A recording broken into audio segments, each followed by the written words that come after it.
I've come to tell you what I see. There are great darknesses. You kill me, bitch. That's the joke of all time. Keep away from the windows. Somebody might blow you a kiss. Silencio. Silencio. Don't you like the taste of blood? You have meddled with the primal forces of nature, Mr. Beale. I shall now count from 1 to 10. We're gonna get done, dude! Yes! He hates these cans! Because he's here!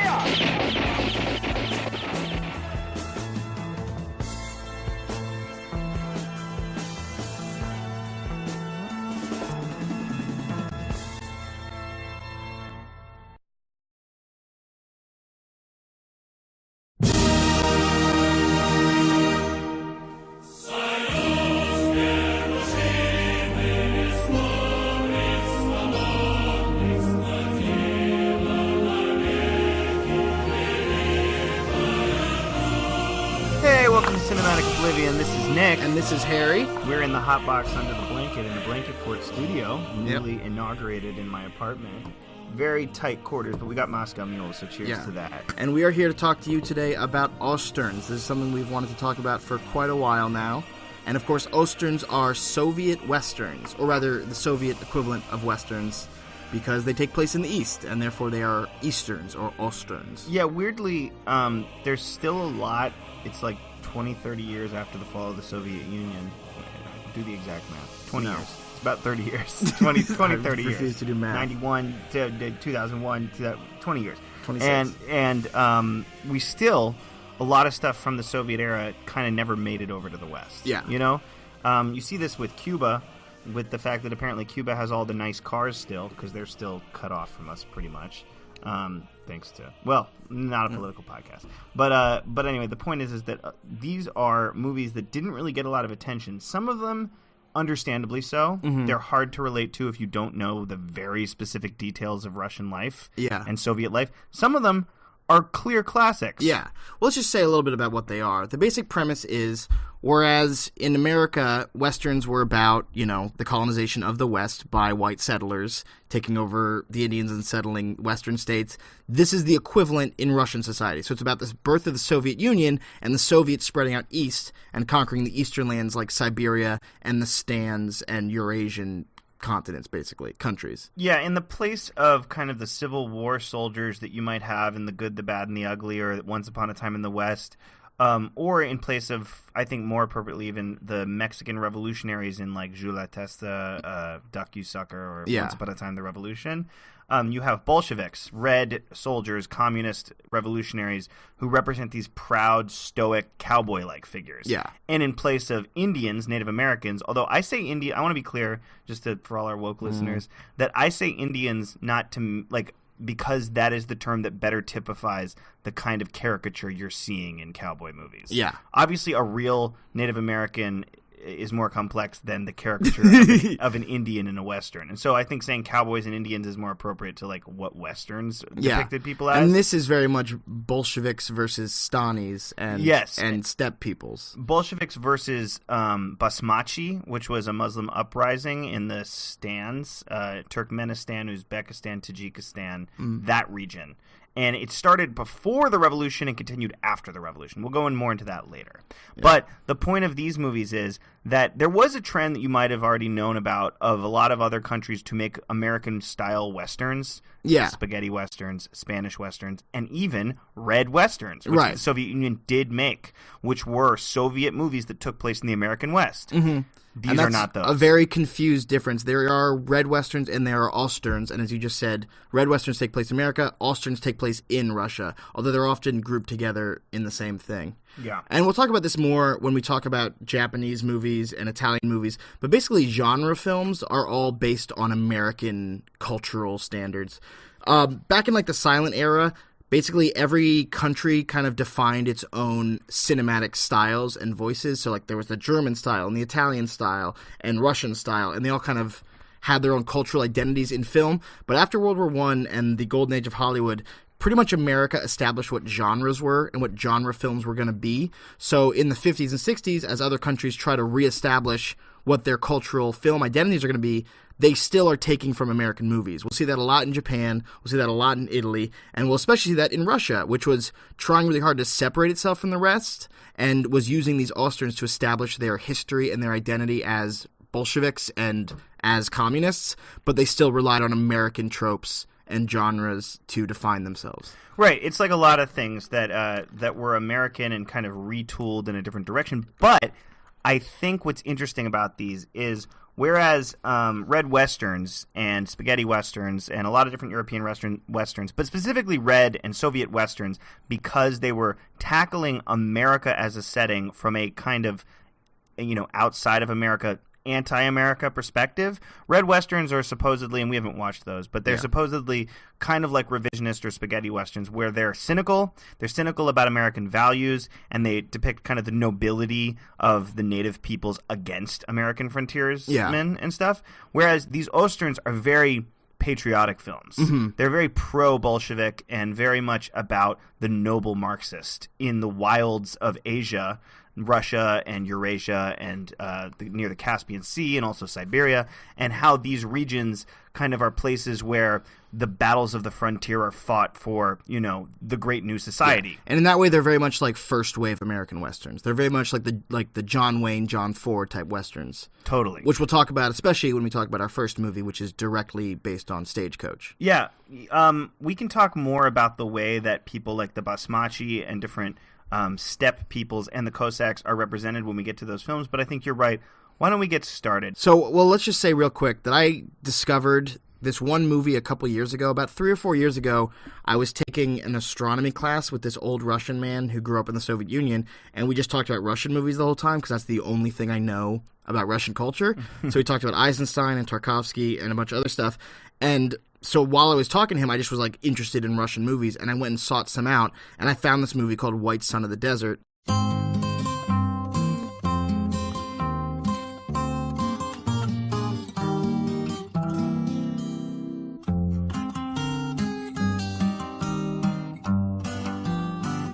That I had never heard of before, and I watched it and loved it and didn't know what it was, and I realized it was part of this movement of this genre of Osterns. Why don't we just talk about it first? You want to talk about that first? It was the first one I watched, too. Okay, so that's what prompted us to talk about Osterns, is because I discovered that movie. So let's talk about it first. I, of course, haven't seen it since I watched it in that astronomy class 3 years ago. I watched it recently, and it's what got me started on this kick, and it set the bar pretty high. It's a really great movie. I would say it's probably, we watched 7 movies, and I'd say that this is top 3. Yeah, it's really good. Maybe the second or third best. Well, as we'll discover as we go on, we like the idea of Osterns more than we actually like watching them, I think. I have a few of them that I really liked, and a few that left much to be desired. Yeah, but White Son of the Desert is the first one I saw, and I think it's a good place to start. Totally.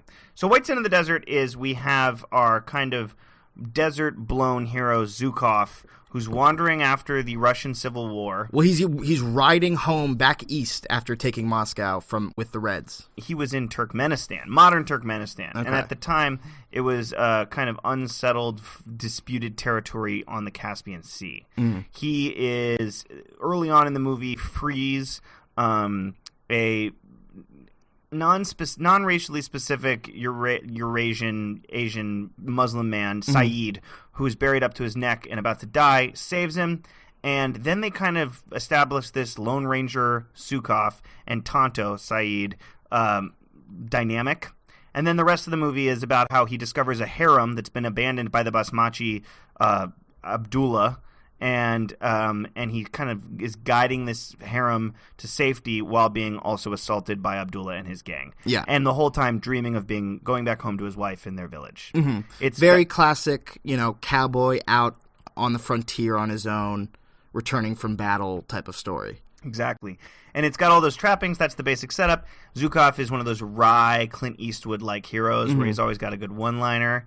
And, they catch him and they point a gun at him and they're like, should we kill you now or should we torture you? And he goes, why don't you torture me? He's got that like bravery, and there's that other famous one-liner that apparently people really know. It's like a kind of comedic movie too. Yeah, like the one guy goes into the place looking for grenades, and the guy throws them out the window. He's like, what was wrong? He's like, oh, he didn't have the right type of grenades.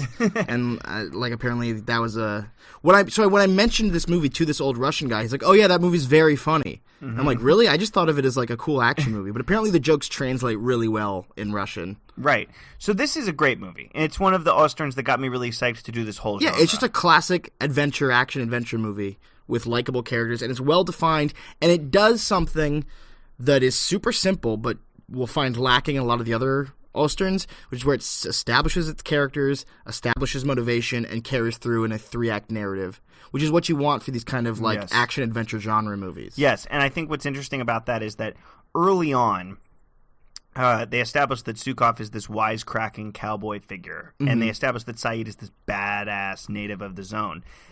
And the other issue it brings up constantly throughout the harem is this idea of new Soviet feminism, which keeps coming up. Well, it's partially new Soviet feminism and partially just assimilating. Like we need them to abandon their culture and join the Soviets. And that argument is not completely ignored, because there's a scene where the women all say, "You're our husband now," and he even has a little dream sequence where he imagines himself in his Russian uniform with a harem of Muslim women. Yeah, and he's kind of fantasizing about it for a second, and he's fantasizing about his wife being there and being totally cool with having this new harem that he brought home.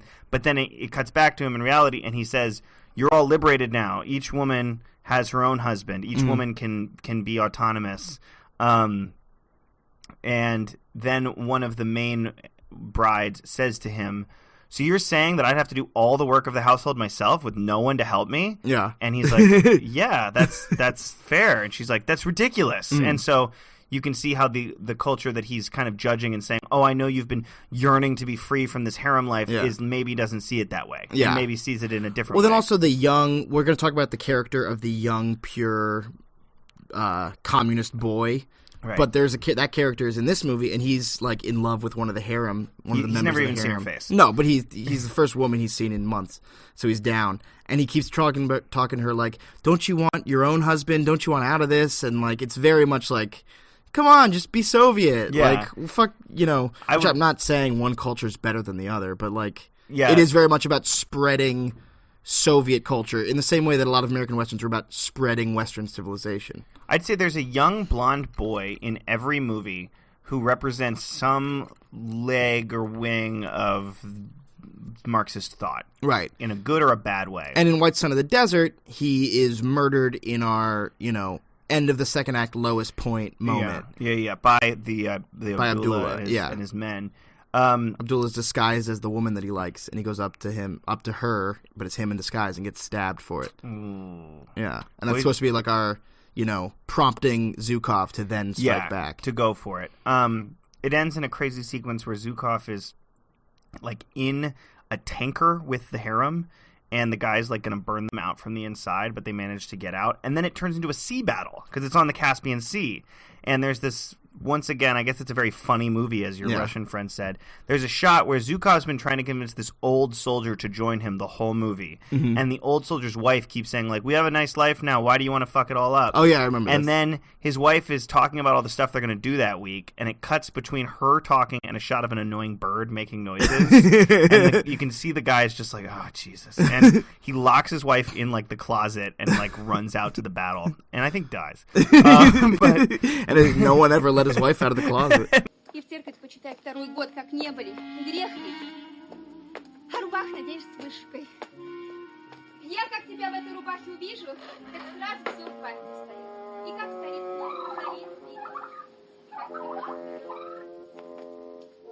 Паш,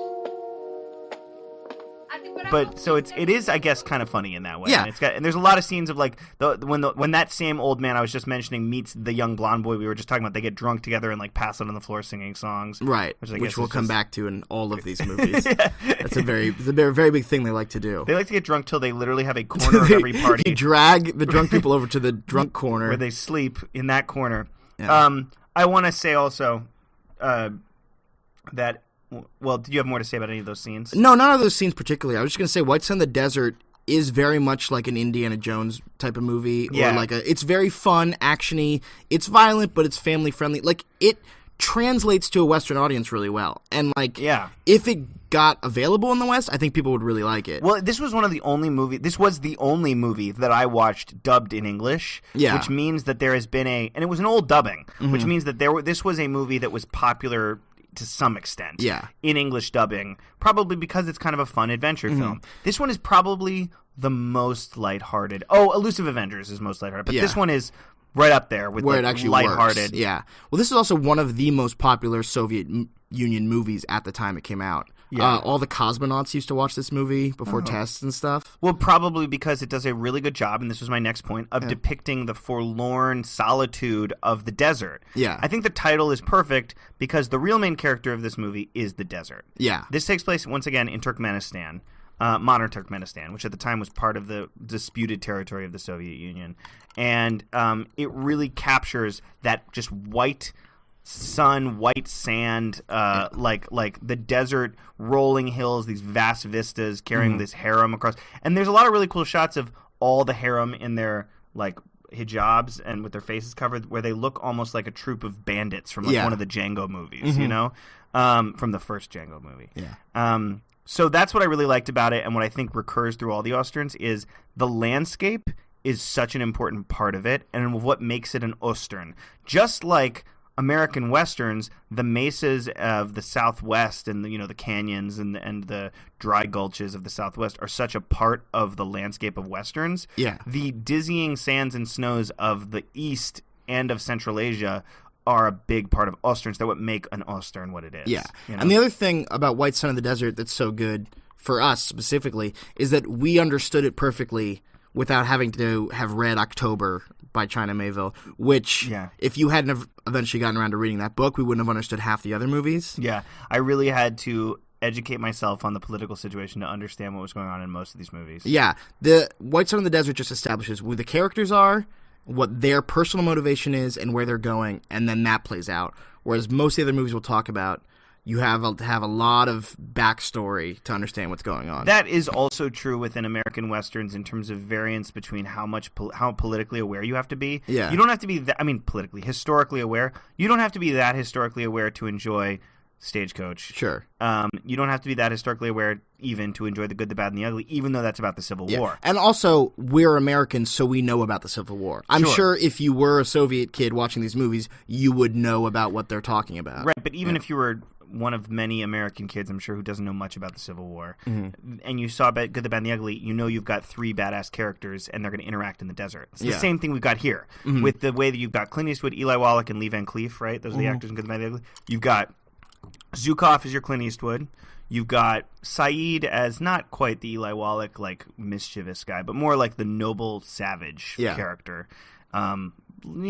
And then you've got the Lee Van Cleef and Abdullah. So it's like kind of its own Good, the Bad, and the Ugly. Just three guys in the desert fighting it out with their friends and their enemies and so on. So the last thing I'd like to say is that the cultural standing of this movie is kind of unknown to me. I don't know if anyone's seen it. I'd certainly never heard of it. It's hugely popular. It was hugely popular in the Soviet Union. That's all I know. I don't know if people still talk. I mean, people don't talk about Osterns. This isn't a genre that's popular in America, and I think we'll find that same reaction with all these movies. I'd say White Sun of the Desert or The Sixth, which we'll talk about later, are the best two gateways to Osterns. If you want to see an Ostern that's pretty accessible, I'd start here.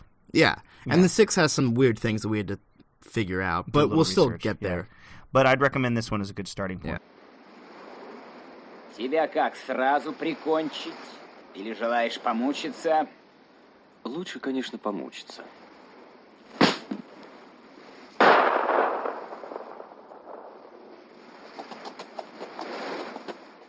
However, the actual starting point of all Osterns is the Firey Miles. Right, which is where we, have the transition from having talked about Stagecoach last time.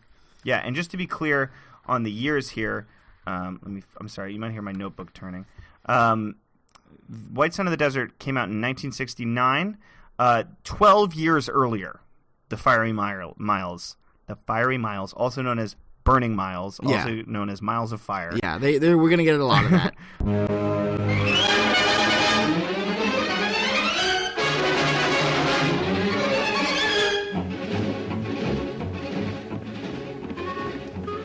It's basically like a Russian interpretation of Stagecoach. That's what it you is. You could say it's a remake almost. That's why in our last episode we talked about Stagecoach. Yeah. We knew we were going to be working up to this. It's a Soviet interpretation of Stagecoach. Yeah.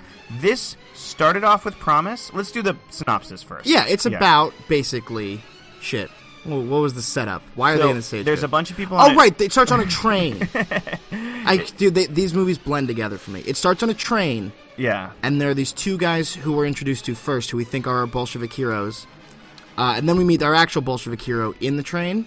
Yeah, so we've got, once again, a noble Bolshevik. Yeah. A woman, an actor, a young boy, an old guy. And a guy who's secretly a white. Yeah, a guy who's a white on the inside. Mm. For those of you who don't know who the whites are, after the revolution, we had the Reds and the Whites, in that famous Hungarian film, The Red and the White, which I recommend, but it's a totally different kind of movie. Mm.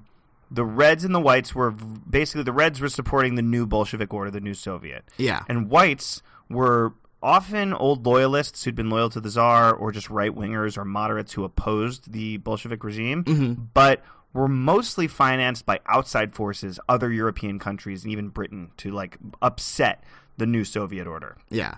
So we have a white who's on the inside, and this whole group gets tasked with the job of going to a town that's being taken over by whites and reclaiming it for Reds. Right, and they only have one cart, one... They have like 3 stagecoaches. They have 3 stagecoaches, but one of them specifically is like a gun cart. It's got like a machine guard. Right. Machine gun cart. And they have to set out and do this. Now, the difference between this and Stagecoach is that when Stagecoach starts, they do a very great job, and we talked about this last episode, of establishing who their characters are and establishing what the motivation is. And in this movie, it's a little murky. Like, we get it. There's the kind of bougie actor who's used to a nicer life. Yeah. And he's not a bad guy, but he's, like, not super down. And he's very similar to Doc Boone from Stagecoach, you know? And then we have the young, noble Bolshevik who's, like, the leader of the crew. And he's always, super diehard for the cause. He's our Zukov.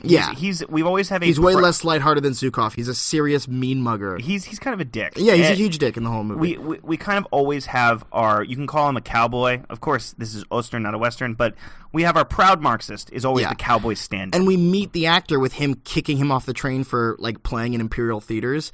And, like, my reaction was like, oh, that's kind of harsh.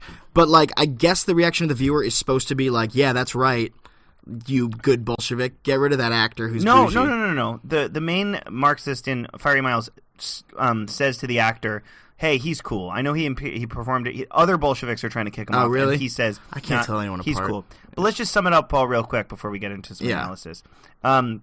They drive.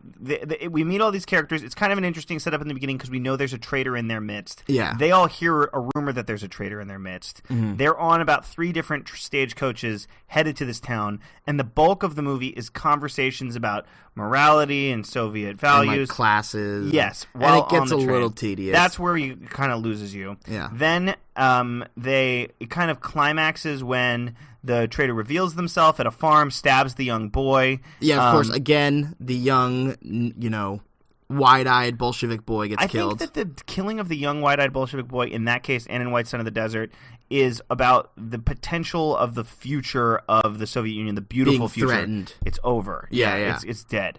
And then they get into a very like Stagecoach. They get into a final gun chase with a bunch of whites on horses surrounding them, and that part's really cool. That is a direct parallel to the Apache attack in Stagecoach. The only difference is, in spoilers, is that in Stagecoach most of them survive and only one of them dies, and in this everybody except for the main guy and the main girl die.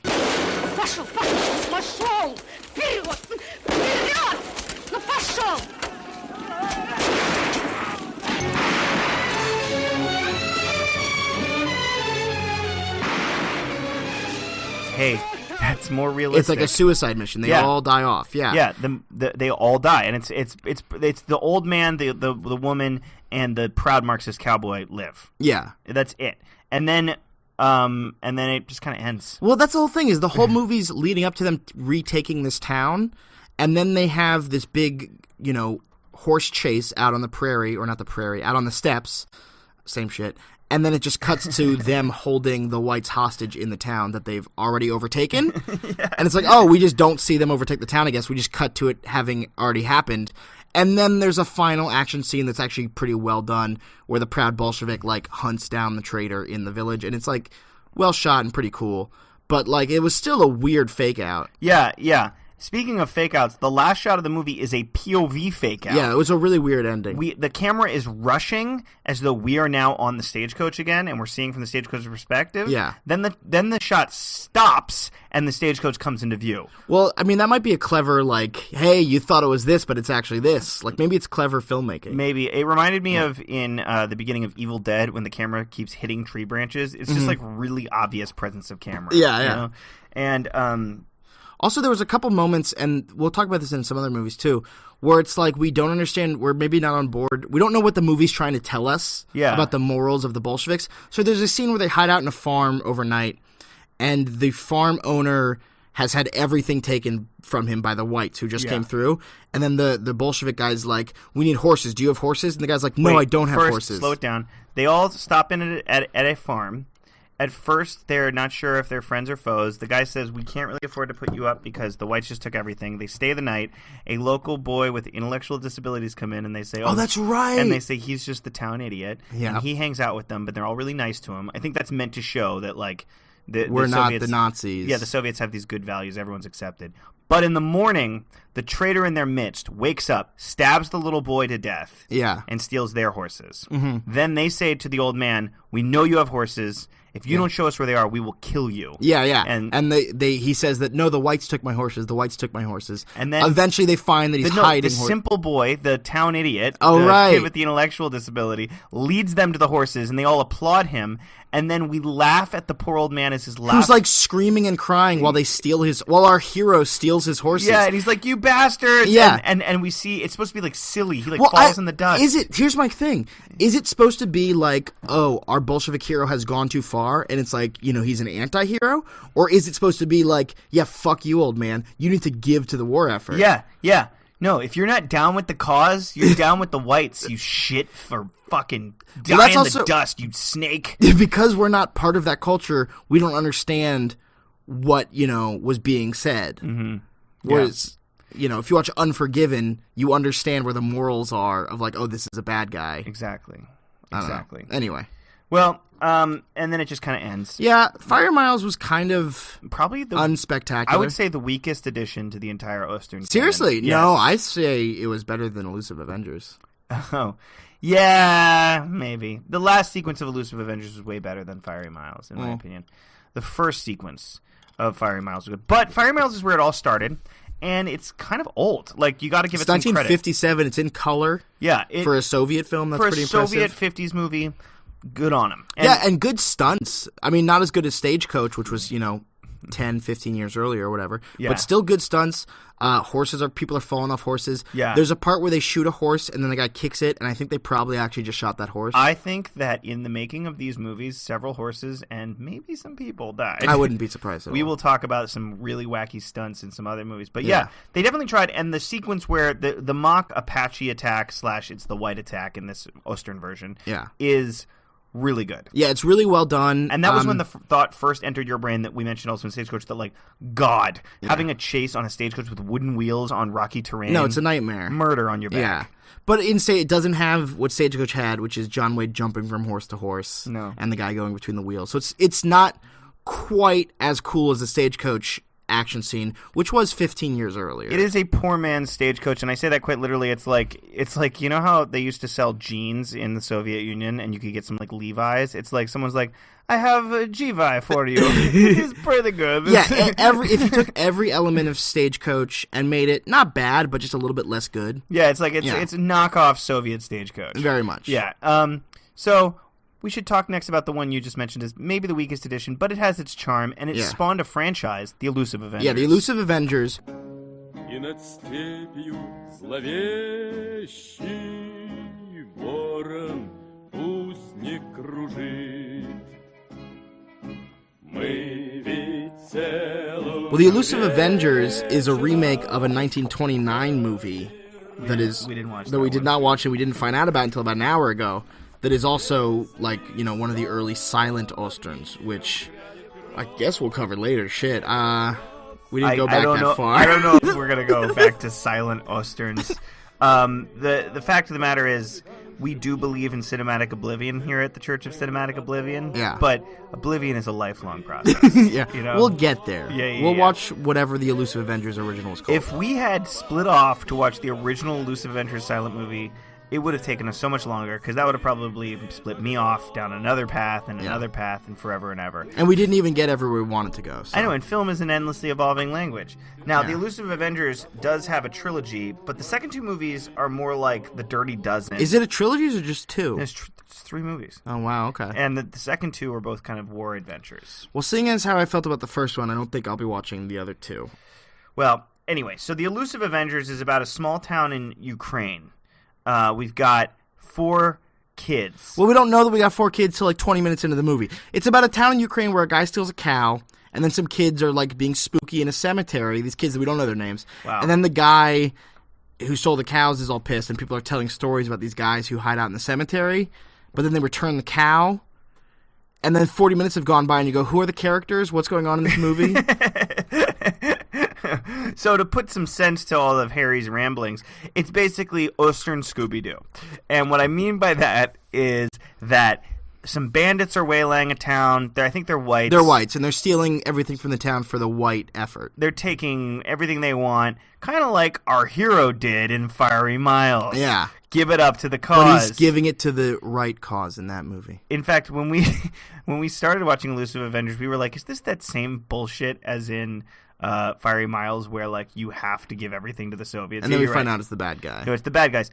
And the way that the Elusive Avengers, also known as the Uncatchable Avengers, or the Imperceptible Avengers. Yeah, basically they're hard to see or find. Yeah. Is that a like literally like a Grim Reaper on a string in the graveyard, like falls down on these soldiers as they're stealing everything from the town, and some like I think spooks them. I think some tombstones are dancing or some shit. Yeah. And they get spooked and they're like, ghosts! It's yeah, literally they run like away. Like the Elusive Avengers just Scooby-Doo the shit out of these guys. Well, so it's this town is controlled by this guy called the Terrible, and he's this white who runs the town, and there are these kids. There's one kid in particular whose father was executed by the Terrible for being a Red, and these kids like live in this town, and as the movie goes on, you start to realize that, oh, the Elusive Avengers, because somebody sings a song about them, it's these kids, and they're like playing pranks on the whites. Basically, it's kind of like a Little Rascals. Yeah. But the problem is it doesn't establish it. You don't meet the kids. It doesn't introduce them. It doesn't tell you what's going on.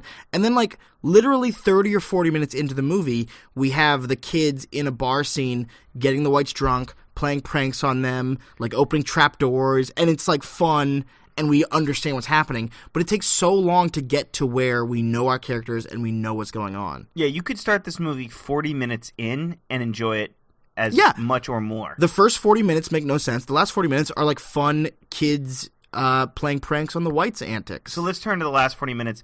One of the kids decides to go, and let me just say who the kids are. 2 blonde guys, a gypsy, and a girl. Right. Their relation, the girl's somebody's brother or sister, I mean. Yeah, they're all like 15. Yeah. And one of the kids to pretend to be a white, like a certain like an ensign. They like jump a bunch of Cossacks who are working for the whites. Cossacks we'll get into later. Yeah. But it's a racial group that was often of mixed loyalties.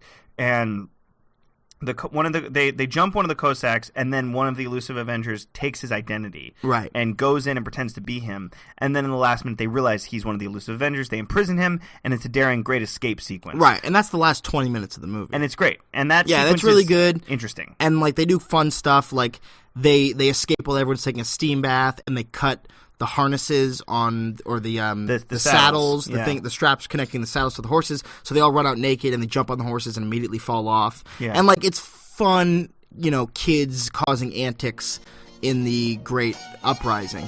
Очи черные, очи жгучие, очи страстные и прекрасные, как люблю я вас. But it's just like too little too late at that point. Yeah. Because you just have so much meandering through this town where you don't know what the characters are and what they're doing. And that's a problem we had with a lot of these Osterns. We're always constantly going, who's that? What's he doing? Oh, is this the guy from before? It takes a lot of running dialogue between us to stay cogent. Now, once again, we don't know if that's because we grew up in America and we don't know all the nuances of Soviet film. Well, in the other movies we're going to talk about, in At Home Among Strangers and Dauriya, it is that. It's historical and cultural stuff. In Elusive Avengers, they didn't do good filmmaking. They didn't establish their characters and establish motivation and establish setting well. And that's a purely filmmaking thing that they didn't do. It's not cultural. Somehow, though, I think what's interesting, and it relates to what you said earlier, is that pre-World War II, in the silent era, every film established their national identity. But even these national identities were exportable because, one, you didn't have to translate. You just had to translate the title cards. Right. And there weren't even that many title cards a lot of the time. Mm-hmm. A lot of time it was a live reader. Exactly. So movies, especially in Japan, where they had people who were hired as the storytellers during silent films. And what's interesting is these movies were easier to export, so everyone had their national identity they were projecting to the world. Mm-hmm. And even throughout the 20th century, in sound cinema, in America, and in a lot of other countries, but especially in America, we are always exporting our culture to the world. Yeah. In Soviet films, they were insular. They were contained. Their movies would only reach people within the Soviet Union. Mostly. So their movies didn't have to be super understandable to people outside of the Soviet Union. Yeah, they made no attempt to be relatable. They really didn't. And we'll talk about that specifically with Dauriya, which is for the Baikali Cossack people. Yeah, exactly. But it's much better than Elusive Avengers. Sure, it's And so Elusive Avengers, I do think though that you have to understand that somehow this movie resonated with Soviet people enough that it spawned a trilogy. Yeah. Well, the movie ends very much like Star Wars, where they've defeated the terrible, and they've, done whatever, and they're all lined up in a room and given medals. And conscripted into the Red Guard. Yeah, and it ends with, you guys will be going on the front. You 15-year-olds will be nobly going out to fight for the Red Army, which is apparently the second and third movie are just them at war, right? They're like Western-style antics at war. Kind of like Dauriya, but kind of like The Dirty Dozen. Are they still having fun and playing pranks, or are There's they just definitely in a lot trenches being shot at? No, I think it's still lighthearted, and we haven't seen those. I'm not going to watch... We could do a whole other episode, but we will about never, the Elusive Avengers trilogy, do. including the original from 1929. I guess we have to do it. Yeah, all four of them. Eventually, we'll do an Elusive Avengers. I dread episode. the day. Yeah, I'm not excited either. but it's okay. I didn't mean to shit on it so much. There's a really fun scene in the bar where they're shooting up the bar. That sequence is great. And they're getting everyone drunk, and the gypsy guy is serving drinks. Then the actor shows up, and it's all fun antics. Yeah, and also I think it is worth getting just a little woke to say this easily had the darkest hero. The gypsy. You mean boy, dark-skinned? Yeah. Yeah. That's what I mean. I don't mean like an anti-hero. I mean we had a real person of color hero. Sure. In the 60s. With the gypsy, who is the gypsies are a much maligned class throughout Russia and also Europe. Most of these Osterns are non-white European Soviets. Yeah, exactly. So specifically like White Son of the Desert. So the fact that we had a brown hero was kind of progressive for its time. That doesn't make up for bad script writing. He was also the best and most developed of the characters. He was the only one who I understood what he was doing. He went undercover in the bar to get everyone drunk. He's very clever. You see him use his wiles. He talked about doing that, and then he did it, and I got it. This is why I can maybe understand how the movie resonated. Maybe it's kind of like the Godzilla movies, where I can see how people like these characters, but the movies that these characters are in are not interesting. It's like maybe everyone just wanted to dress up as the Elusive Avengers, but the movie is actually boring and no one remembers it. One other thing in this movie that we'll talk about later on too, there seemed to be a lot of whipping going on in the Soviet Union. The main boy gets whipped a bunch in this movie, and then at the end he very sadistically and uncomfortably whips the villain instead of just painlessly killing him or whatever. And then we'll talk about that again in Dauriya, which features dozens of whippings. Yeah. I think you were always getting whipped if you lived in the Soviet Union. Yeah. I mean, it's just corporal punishment, and it relates. You go straight from being whipped by your granddad and your uncle and your dad and your brother and the town bully and everyone who doesn't like you and your girlfriend's dad to being in the army where the other guy's whipping you. It's just a lifetime of whippings. And then one day someone's like, You get the whip. Yeah, now you get the whip. Wow. And you're like, I'm gonna whip everyone. And that's just Russia. Yeah. So I will just note that this movie begins and ends with 4 shadowy figures on horseback coming out of the horizon. And then 4 shadowy figures going into the horizon. Yeah. Which sets it up with that very Western-y feel. Mm-hmm. Osterny feel. Well, no, it's very clearly derived from American Western. It's a straight up trying to be a Western. And people really like it, and one day we will do an episode where we do the original silent one and the whole trilogy, and we'll give it a shot. But in my opinion, I think you're right. This is the weakest entry. Yeah, he didn't care This much and for it. Firey Miles, weak entries. Yeah, but I like Firey Miles a lot more than the Elusive Avengers. Now we're going to get to talk about movies that I mostly like. Oh, yeah, the last two are actually really good. There's actually 3. Are there now? Oh, yeah, okay. Do you want to Yeah, talk about The Bodyguard first? There's 4. Okay, do you want to talk about The Bodyguard first? I could talk about The Bodyguard for a while.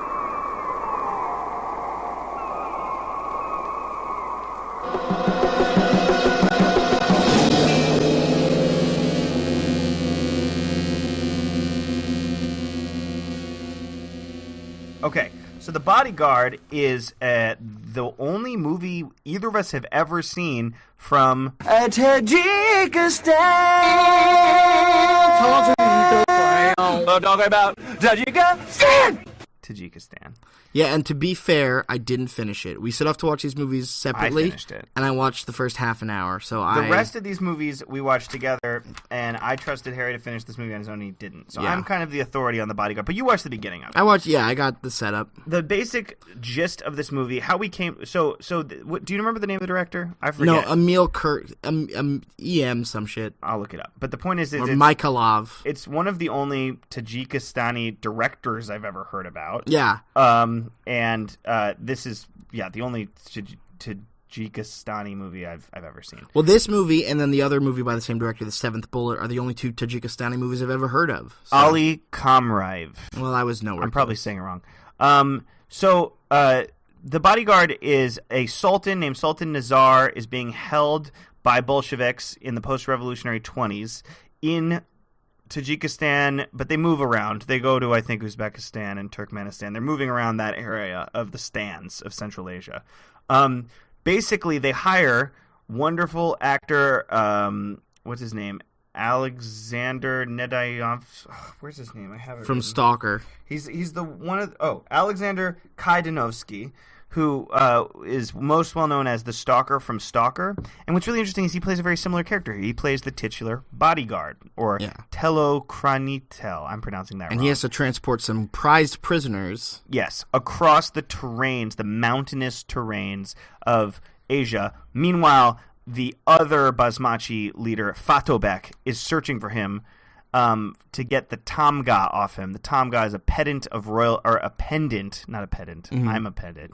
A pendant of royalty, which will make Fatobek king. Yeah. Fatobek is being led by a woman who he wants to make the queen of Asia. She's a very, Harry, you said the red woman from Game of Thrones. Yeah, she's kind of. Or you said Rasputin directly. Well, that's what I wanted to say. Yeah. She's kind of twisting his ear. She's kind of a. I'll get into that. She's kind of a mystic. But the basic point is it's your basic Mirzo, played by Alexander. I keep saying the name wrong. Alexander Kaidanovsky is a bodyguard who has to lead them across, and he's also a probably kind of biracial. Like he's maybe half Russian, half some sort of Arab or Muslim peoples, because he knows the terrain really well. Yeah. Now you just read that and it sounded very simple. But when I was watching this movie, I had no fucking idea what was going on or who any of the characters I had to were. restart this movie again. Like I watched it the first time and I didn't follow it, and then I restarted it to follow it. The establishment at the beginning is not well done. Yeah. And you have to do a ton of work to understand what's going on. But once you understand it, it's pretty straightforward. So that's the thing, is this movie was even more than Elusive Avengers, what's going on, who are these characters, but what was happening was slightly more interesting than what was happening in Elusive Avengers. Now, I only got through 30 minutes of it, and I will finish it after we record this. So let me talk about it for a little bit. So the one thing I want to say is this movie, more than any other Ostern, and this is what I most appreciate about it, was about the landscape. This movie, more so than White Sun of the Desert even, is about the amazing landscapes of Central Asia. We watched them go across mountains. You even saw that. Watch them go across mountains and then through deserts and then cross rushing rivers and then through snow and then through more mountains. We lose people to treacherous rock falls, and rock slides is what I mean to say. And also, more than any other movie, it's kind of celebrating the iconography and the cultural trappings of the Basmachi and Muslim steppe peoples of Central Asia. Also, I think it's a lot about how the Soviets consider themselves part of Asia. Yeah. And, conquering Asia, because he says, like the Muslim, or not the Muslim guy, the Soviet guy at one point says, "One day I hope to unite all of Asia." Yeah. And it's like, that's a weird thing for a Soviet to say. And when he says all of Asia, he means all of Western Asia. He means all of the stands. No, he means all of Asia. I don't think he's thinking of Thailand. No, he is. Dude, they got communism all the way down to Vietnam. I know, but... The point is that the original idea during the 1917 revolution and afterwards is that basically that socialism needs to spread throughout the whole world. And Asia's a good start. And to be fair, it did spread through China. And also Asia's Vietnam. right there when you're in Eastern Russia. And it's a good start because it's where most people live. You know, if you can get China and India to be communist, bam, you got most people communist, you know? It makes sense. So I liked this. The other thing I really liked about this movie is the music. It had this kind of twangy... That one had the most spaghetti sound. Yeah.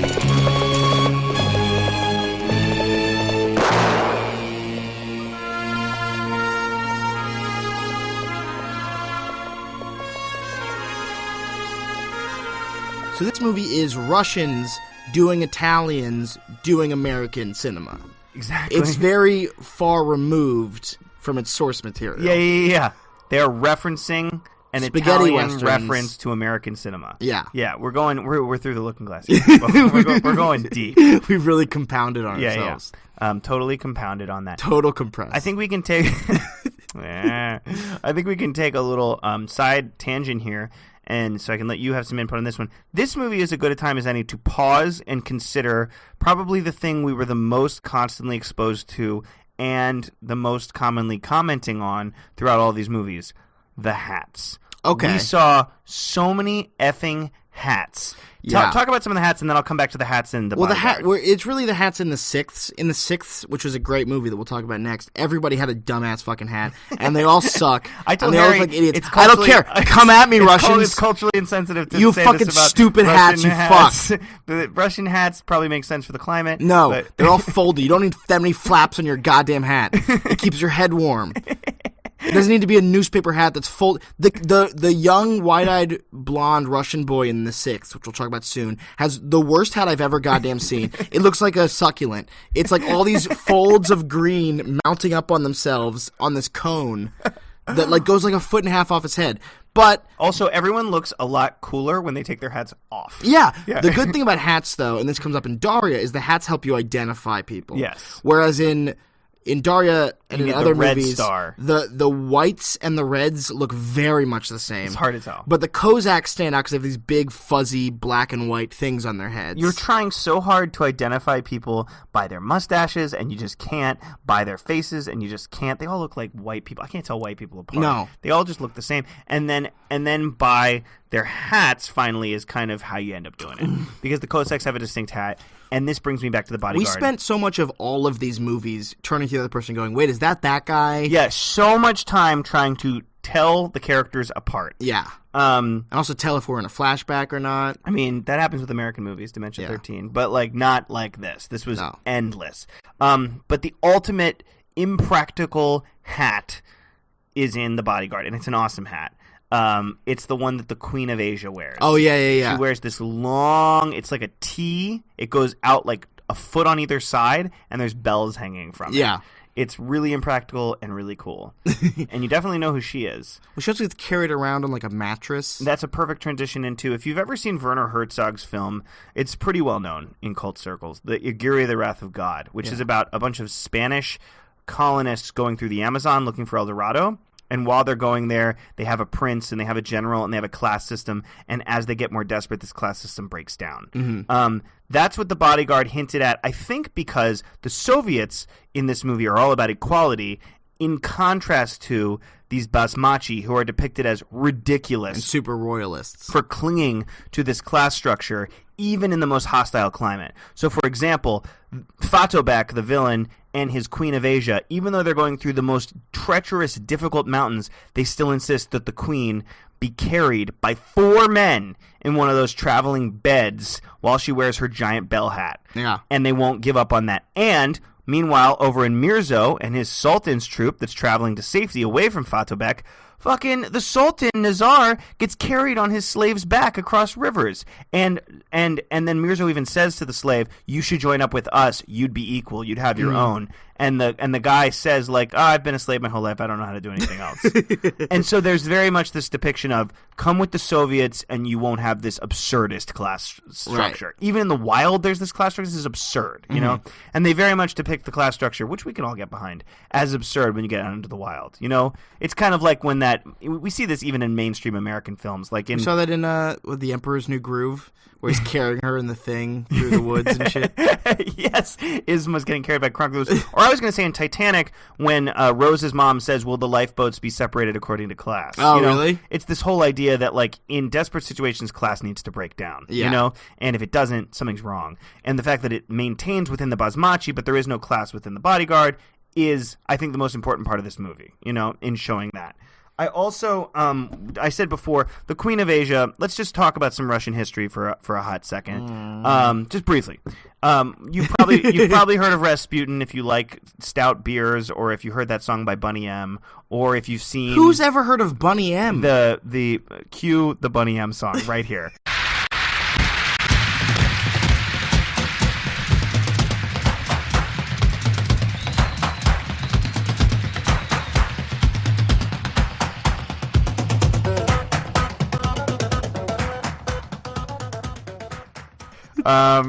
Or if you've ever seen the Disney movie Anastasia, where he's depicted as some sort of dark. The devil played he's by Sauron. Oh, hold on. What's his name? Don't tell me.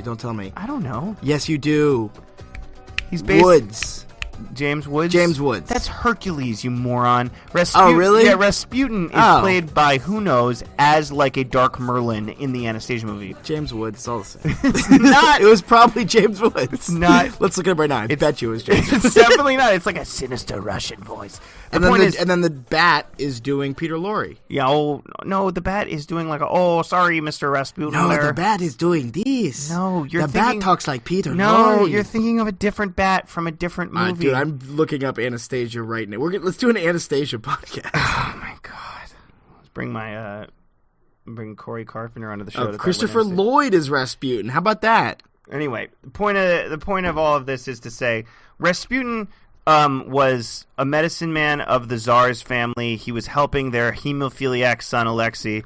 And he somehow became a political advisor. Let me put this into perspective. This would be as though Melania Trump suddenly decided that the best possible treatment for Baron Trump's anything, whatever sickness, is Dr. Oz, and Dr. Oz needs to come live in the White House. Dude, that could totally happen. It could absolutely happen. And then, while Dr. Oz is helping Baron Trump out, Melania says, you know what, Donald?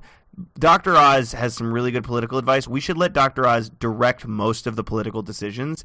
And then Trump says, fine by me. I don't know what the fuck I'm doing. And then Dr. Oz starts becoming the leader of all royalist decisions, including shoot on all protesters. Wow. And so then eventually what happened, of course, is that people saw that Rasputin was the real snake in the ear, and he was assassinated protractedly. Famously took him a long time to die. They poisoned him. He didn't even react to the poison. Then they shot him. He stumbled out into the snow, ran. They pushed him in a river, and he disappeared. So you're saying we should poison Dr. Oz and then shoot him? What I'm saying and then push him in a river. Is that the fortune teller woman who Fatubek declares Queen of Asia in The Bodyguard seems to me kind of like a Rasputin figure. Yeah. And to be in the same way that this new Soviet regime is mocking the old order, they're mocking people who listen to mystics and people who let mystics Well, they were guide also, them. I mean, maybe not in practice and maybe not in some of these movies, because a lot of these movies are very much about Coptic Christianity, but they were very, the Reds were very, pro-atheism. All right, you want to move on? Wait, let me just make sure I don't have any other things I got to say. You wanted to say that The Bodyguard was bleak. I just wanted to say it's somewhere between the patriotism of old westerns and the revisionism of new westerns in its look. Once again, there's a completely out of nowhere, why did that happen moment, which we talk about in a lot of these, where at the end, the Bodyguard is on the back of Sultan Nazar, and Sultan Nazar just throws him off a bridge into a river, and then he gets back out, and he just gives him his hat, and you're like, why did that even happen? What was the point of that? One of those character moments that don't make too many sense. There's also, you mentioned, there's some interesting things with, kind of similar to White Son of the Desert, the daughter of the Sultan has her face covered much of the movie. Yeah. And the young boy, who's Korva, who is Mirzo's brother, who, by the way, this is sort of an example of, I don't want to say like blackface, but like Asian face, not yellow face either, but because it's like Central Asian people, Arab face. I don't know what you'd say, because Alexander Kaidanovsky, who's a white Soviet Russian actor, is supposed to be the brother of Korva, who's clearly like an actual. But he's not wearing makeup or anything. No, he's not. He's just supposed to be. He's not. He's just supposed to be. That's not the same. Yeah, it's not blackface, but it is him. It's not the same as Broken Blossoms or whatever. No, but it's him being cast in the role of an Asian character. Theatrically, because he's a big white Russian actor among actual Tajikistani actors, which is whatever. But the other thing that I think is interesting is that in Stalker, which is his most famous movie, he is a guide leading people into a dangerous area, which is the same as his character here. Yeah, he seems to be the kind of guy who you'd want to guide you somewhere. I don't want to fucking follow him He's anywhere. Mirzo the Hunter. I'd follow Mirzo. Also, I just wanted to note that same thing I was saying about the class structure. Eventually, the Sultan, his slave who's like, I'll happily carry you on my back. I don't want to join the Soviets. I'm a proud slave. The Sultan just pushes him off a cliff at one point because he's like falling and he's like, get out of my way, and like pushes him off a cliff. So they don't respect the lower classes in the old order. Is kind of the idea there. And then one last line. The Sultan says to Mirzo, and I think this was significant, I've never killed anyone. My words kill people, or something like that. Which is basically, I have power, so I order other people to kill. Right, and the last line of that kind of power is the Tamga, which is the pendant of royalty around his neck. His daughter says, Fatubek will never kill you while you have the Tamga. And he says, the Tamga is power, fame, money, but not in these mountains. So he even starts to acknowledge that at a certain point, the class structure breaks down. Yeah. It doesn't mean anything at a certain point in the wilderness outside of civilization. Well, you know what very famously Penn Jillette said? Never go anywhere where money can't help you.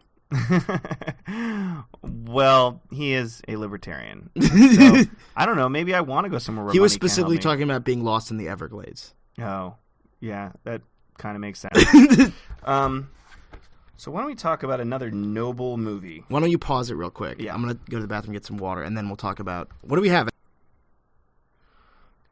Our next film is noble, more of like I'd say kind of in line with the last three movies we're going to talk about, where it gets real patriotic, but you can kind of get behind it. Yeah, we're talking about At Home Among Strangers.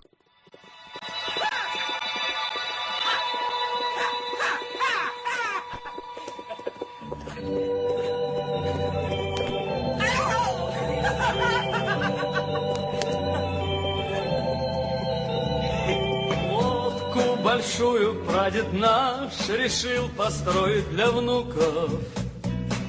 Строил всю жизнь. So, At Home Among Strangers was the first one where it kind of had this Tarkovsky-like artistic tone. Well, we're gonna talk about, whenever we talk about Soviet films, at least in my breakdown of Soviet films, you can break them into two categories, especially for Soviet genre films, which is pre-Tarkovsky and post-Tarkovsky. This works especially well with sci-fi films, where pre-Tarkovsky Soviet sci-fi films are all very B-movie genre films, and they're all very much like aping, Forbidden Planet and American movie, like American Roger Corman type, fantasy movies and sci-fi movies. Whereas post-Tarkovsky, there's a lot more of artistry to it. Everything's kind of done with this higher art aesthetic, and there's a lot of avant-garde stuff. And we see that a bit in At Home Among Strangers, and the best parts of At Home Among Strangers are the parts that do that.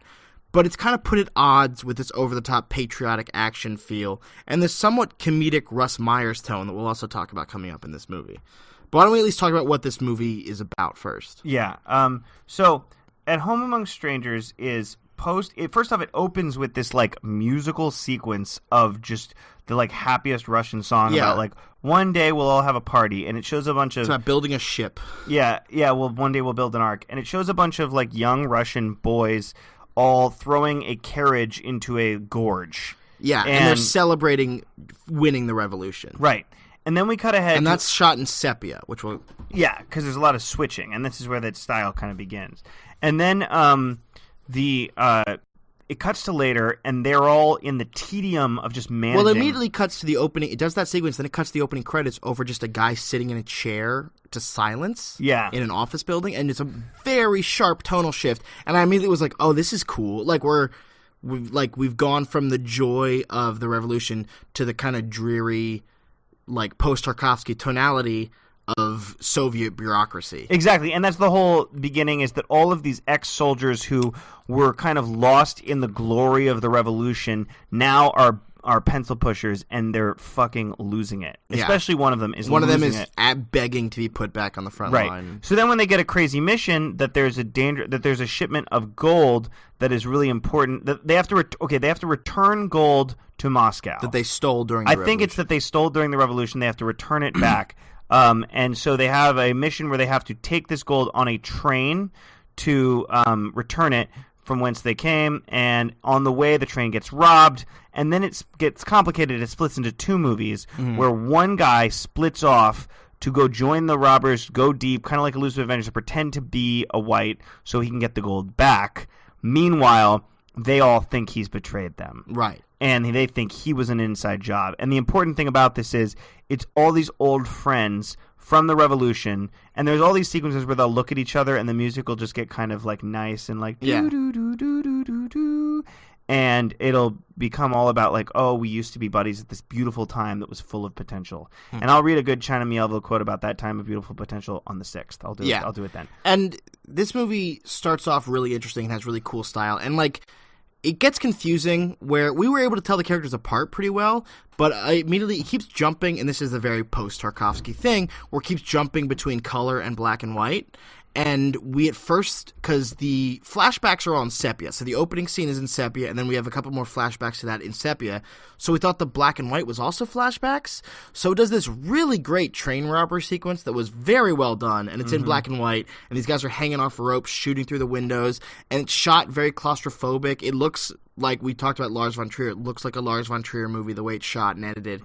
And we thought that was a flashback, but that wasn't. That was happening in real time. Yeah, it was confusing. But then it goes from that really like dreary, dark, black and white avant-garde sequence to the train getting raided by raiders later, and there's like comedy music playing, and it's silly, and it's very, we said it was like Russ Meyer music. The movie does that a few times, where it switches constantly between this very serious Tarkovsky tone and this, built like a brick shithouse, like Super Vixen shootout nonsense. Yeah, and we said it was like a couple different, like two different directors were making parts of this movie. It really felt like it. It also, in the setup, because this movie is about people post-war and they don't know if they're friends or not, and it plays this saccharine music, and some of them believe they have to kill their friend. They even bring their friend in for execution, remember? And then he escapes, remember? It reminded me of Pat Garrett and Billy the Kid, if you've ever seen that. Which I actually haven't. Which is all about like friends on different sides of the law who end up having to kill each other, but they're old friends, you know? Yeah. And it has a lot of that same kind of folky music and sad moments. It also is a lot all like Bob Dylan music, right? I don't. Yes, it is. Well, it's good. And then also Butch and Sundance, because it's like two old train robbers, you know? Yeah. And it's got train robbery sequences like Butch and Sundance. Well, that's the thing. If it had just committed to being dreary, and I remember when we were like 20 minutes into the movie and you were saying like, oh, based on the dreary, artsy, Tarkovsky-esque tone, you were like, oh, this is going to be a deconstructionalist Ostern. This is going to be what the spaghetti westerns are to westerns, this is going to be to Osterns. And I was like, and we were excited about that, and it turned out not to be true. It turned out to be just as patriotic as White Son of the Desert, right? Or Because the other ones. Because the way, and I've read about this before, that at a certain point, the tedium and theater of bureaucracy in the Soviet became like a joke. You can even read novels like Arthur Koestler's Darkness at Noon and see how bureaucracy had become not only just a means of hypnotism, but also a means of oppression. Just like bureaucracy was the power structure. And so in the opening scene where we see our ex-soldier who was so excited about the revolution kicking over a pile of papers and saying, I can't stand this anymore, you think that this is going to be a movie that kind of shows the degradation of the Soviet Union. Yeah. Nope. Because we have a hero, Shilov, who, just like our guy Zhukov, just like our guy Milov, just like Mirzo, just like our guy from Firey Miles. He is the noble Bolshevik. The noble cowboy. But we see him get tempted. And this is a cool, like, surreal, artsy part of the movie, which is the movie's full of these little surreal, artsy moments, which is what makes it stand out from the rest. But he thinks about returning the gold, and he has a vision of him and a bunch of women and people, and like his family, I guess it is, all dressed up nice, having like a picnic on the grass. And that's a recurring image that is him being tempted by capitalism. It's him being tempted to give it, and his idea of like living the good life is having like a picnic on the grass. That's wealth. Exactly. It's very similar to the flashes of fantasy that Zukov has in White Sun in the Desert of having a harem, where he's like, maybe I should just have 12 wives. Maybe I should just be a basmati But Muslim. what does he say? So what he says is, oh, by the way, we have Alexander Kaidanovsky in this movie again. Yeah. As, in this case, a villain. He is the bandit who stole the gold. So Shilov, our proud Bolshevik, ties Alexander Kaidanovsky's bandit character to a tree and starts telling him, like, you're going to tell me where the gold is. You're going to tell me where the gold is. Kaidanovsky's character tries to kill him and then falls into a river, and you think, good riddance, fuck that guy. Because he got the gold anyway or something. But Shilov, our proud Marxist, jumps into the river, saves him, drags him out, and the bandit says, why did you save me? And he says, Marxism teaches us how to act. Yeah. And so it's this moment of very clear patriotism of like, and you see this throughout all the Osterns of like, we are better people because we subscribe to this deep moral philosophy. Right. And it's there's also the part where like, and this is another part of jarring tones, where there's this like kind of cool moment where a person gets murdered in their prison cell, and it's like there's this darkness, and these bureaucrats are like arguing about who the traitor is because they know there's a traitor amongst them, and it's really well shot. And it's really claustrophobic. It's shot in these like weird tracking shots of the bureaucrat like marching through the house and stuff, and then it cuts from that sequence to, you know, whatever the bureaucrat who kicked over the papers. See, we don't know any of these characters' names or anything. That's how all these movies are. The guy kicked over the papers and is then going out to war, giving this like roaring, you know, fucking Henry IV speech to his troops, and it's so like not what the tone of the previous scene was, and it's so, it really goes to like, you know, Lord of the Rings or whatever, where it's like, we will fight for our glory, blah, blah, blah, and the glory of the Soviet Union. At this point in the movie, you also think that guy is the traitor. Well, we did, because we have no fucking idea what's going on. No. The characters did, too, at that point. No, actually, I realized later that it was a setup where they go, oh, I lost my cigarette holder. Oh, yeah. And then he goes, oh, that's his cigarette holder. Yeah. And we are supposed to put together that somebody stole it and planted it there. Them clever Russians. They're always playing chess. That's the thing about this movie. Unlike Japanese movies like Godzilla and Mechagodzilla, it's not that we're not following it. We're following it. They're not doing anything interesting. Yeah. In this movie, they're doing interesting stuff with storytelling, like fake outs and stuff like that. We're just not following it very well. Yeah, it's too complex. Like, this is how a Russian person could totally scam me out of all my money. Is like, I'd be in a room full of Russians and I can't follow the plot of a Russian movie. How am I going to follow the fact that I'm being scammed? You know, like, that's why they're so good at chess. But then it ends with they realize that none of their friends had betrayed them. They get the gold back, or it ends with a really kind of awkward shootout. But the ending is they all meet in the battlefield. They reunite, and the sweet music. And it's very over the top.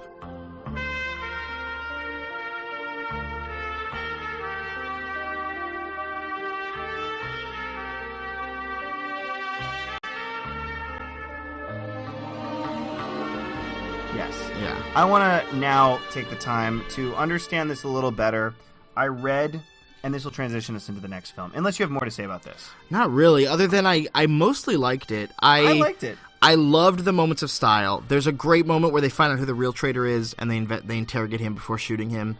And, like, scenes like that, and that was in black and white, and the train robbery scene, and, like, some of the scenes with the bureaucrats are, like, super well done and have a great tone and really are interesting filmmaking.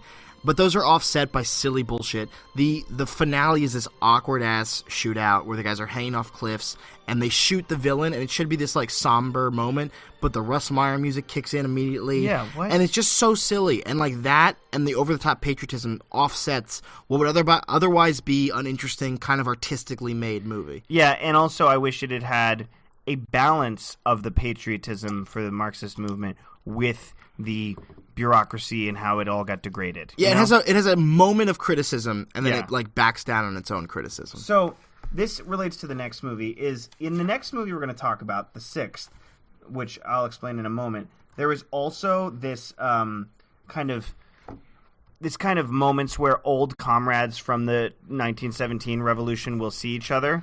And there'll be like sweet music that plays, and they'll be like, "Oh, my old Bolshevik friend." Mm-hmm. And it's this thing that you see in westerns too, where it's like hearkening to a better time before everything got so messed up. You see that in every kind of movie, right? But in the Osterns, the running theme is that at the dawn of the revolution, at the moment of the revolution, everything was perfect. Right. We were perfectly united in this beautiful cause, and now things aren't as good as they used to be, and we're old men in a world we don't understand. Well, you even see that in what the Russians choose to celebrate. Like, all of Eisenstein's movies are about the transition into the Soviet Union. Of course. They're not about how glorious life is in the Soviet Union. Because the transition into the Soviet Union was kind of amazing. And the what came next is, what we'd like to avoid when we talk about it. And, I mean, it was a slow burn, and we'll talk about that more in the 6th, but there's a recent novel. We're 100 years out from the Russian Revolution. There's a lot of people writing about it right now. As of this year, 2017, when we're recording this.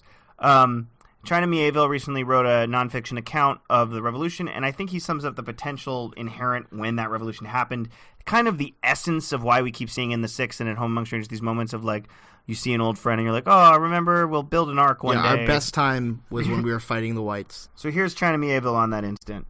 October, for an instant, brings a new kind of power. Fleetingly, there is a shift towards workers' control of production and the rights of peasants to the land.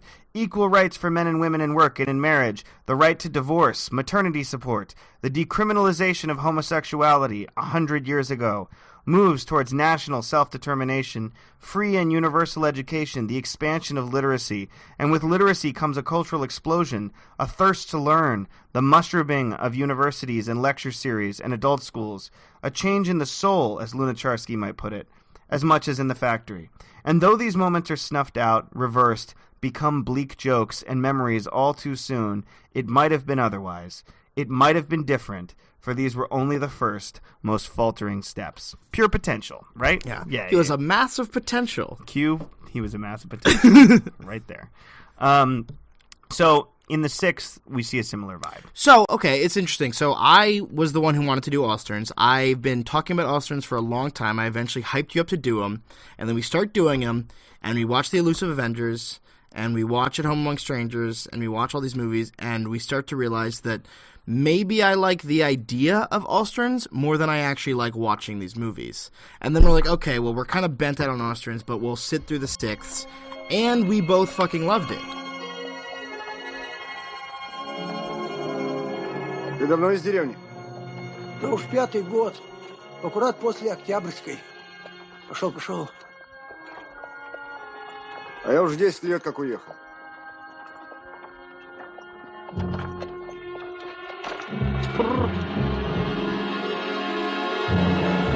It's great. It really reinvigorated us with Osterns. It was the best one we'd watched up to that point. And it's the most great. I'd say the best of the Osterns is Dauriya, and we're going to talk about that last. Right, we'll get to that. But the 6th is the best as an Ostern. It is the most pure example of the Ostern. That and White Sun of the Desert. White Sun of the Desert and this are the most pure examples of it really doing the Western tropes in an Eastern setting really well. Yeah, and this also does the At Home Among Strangers thing of its old friends post-revolution meeting up, but it does it in a less over-the-top, more convincing way. And the Patriot in this case, Glodov, I think it's Glodov, right? Yes, Glodov.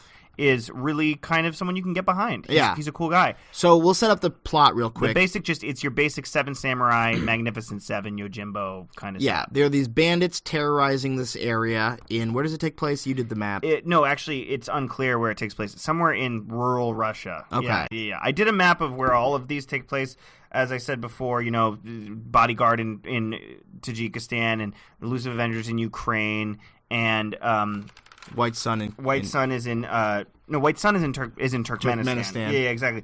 And then I can tell you Dauriya is in, of course, Lake Baikal region of Russia. But this one is unclear. It's a rural town in Russia. They mention the village that he's from, but of course we don't know what that village is. It doesn't specifically say where it is. Yeah. So, somewhere in rural Russia, it's unclear where. Yeah, and there are bandits terrorizing the villages.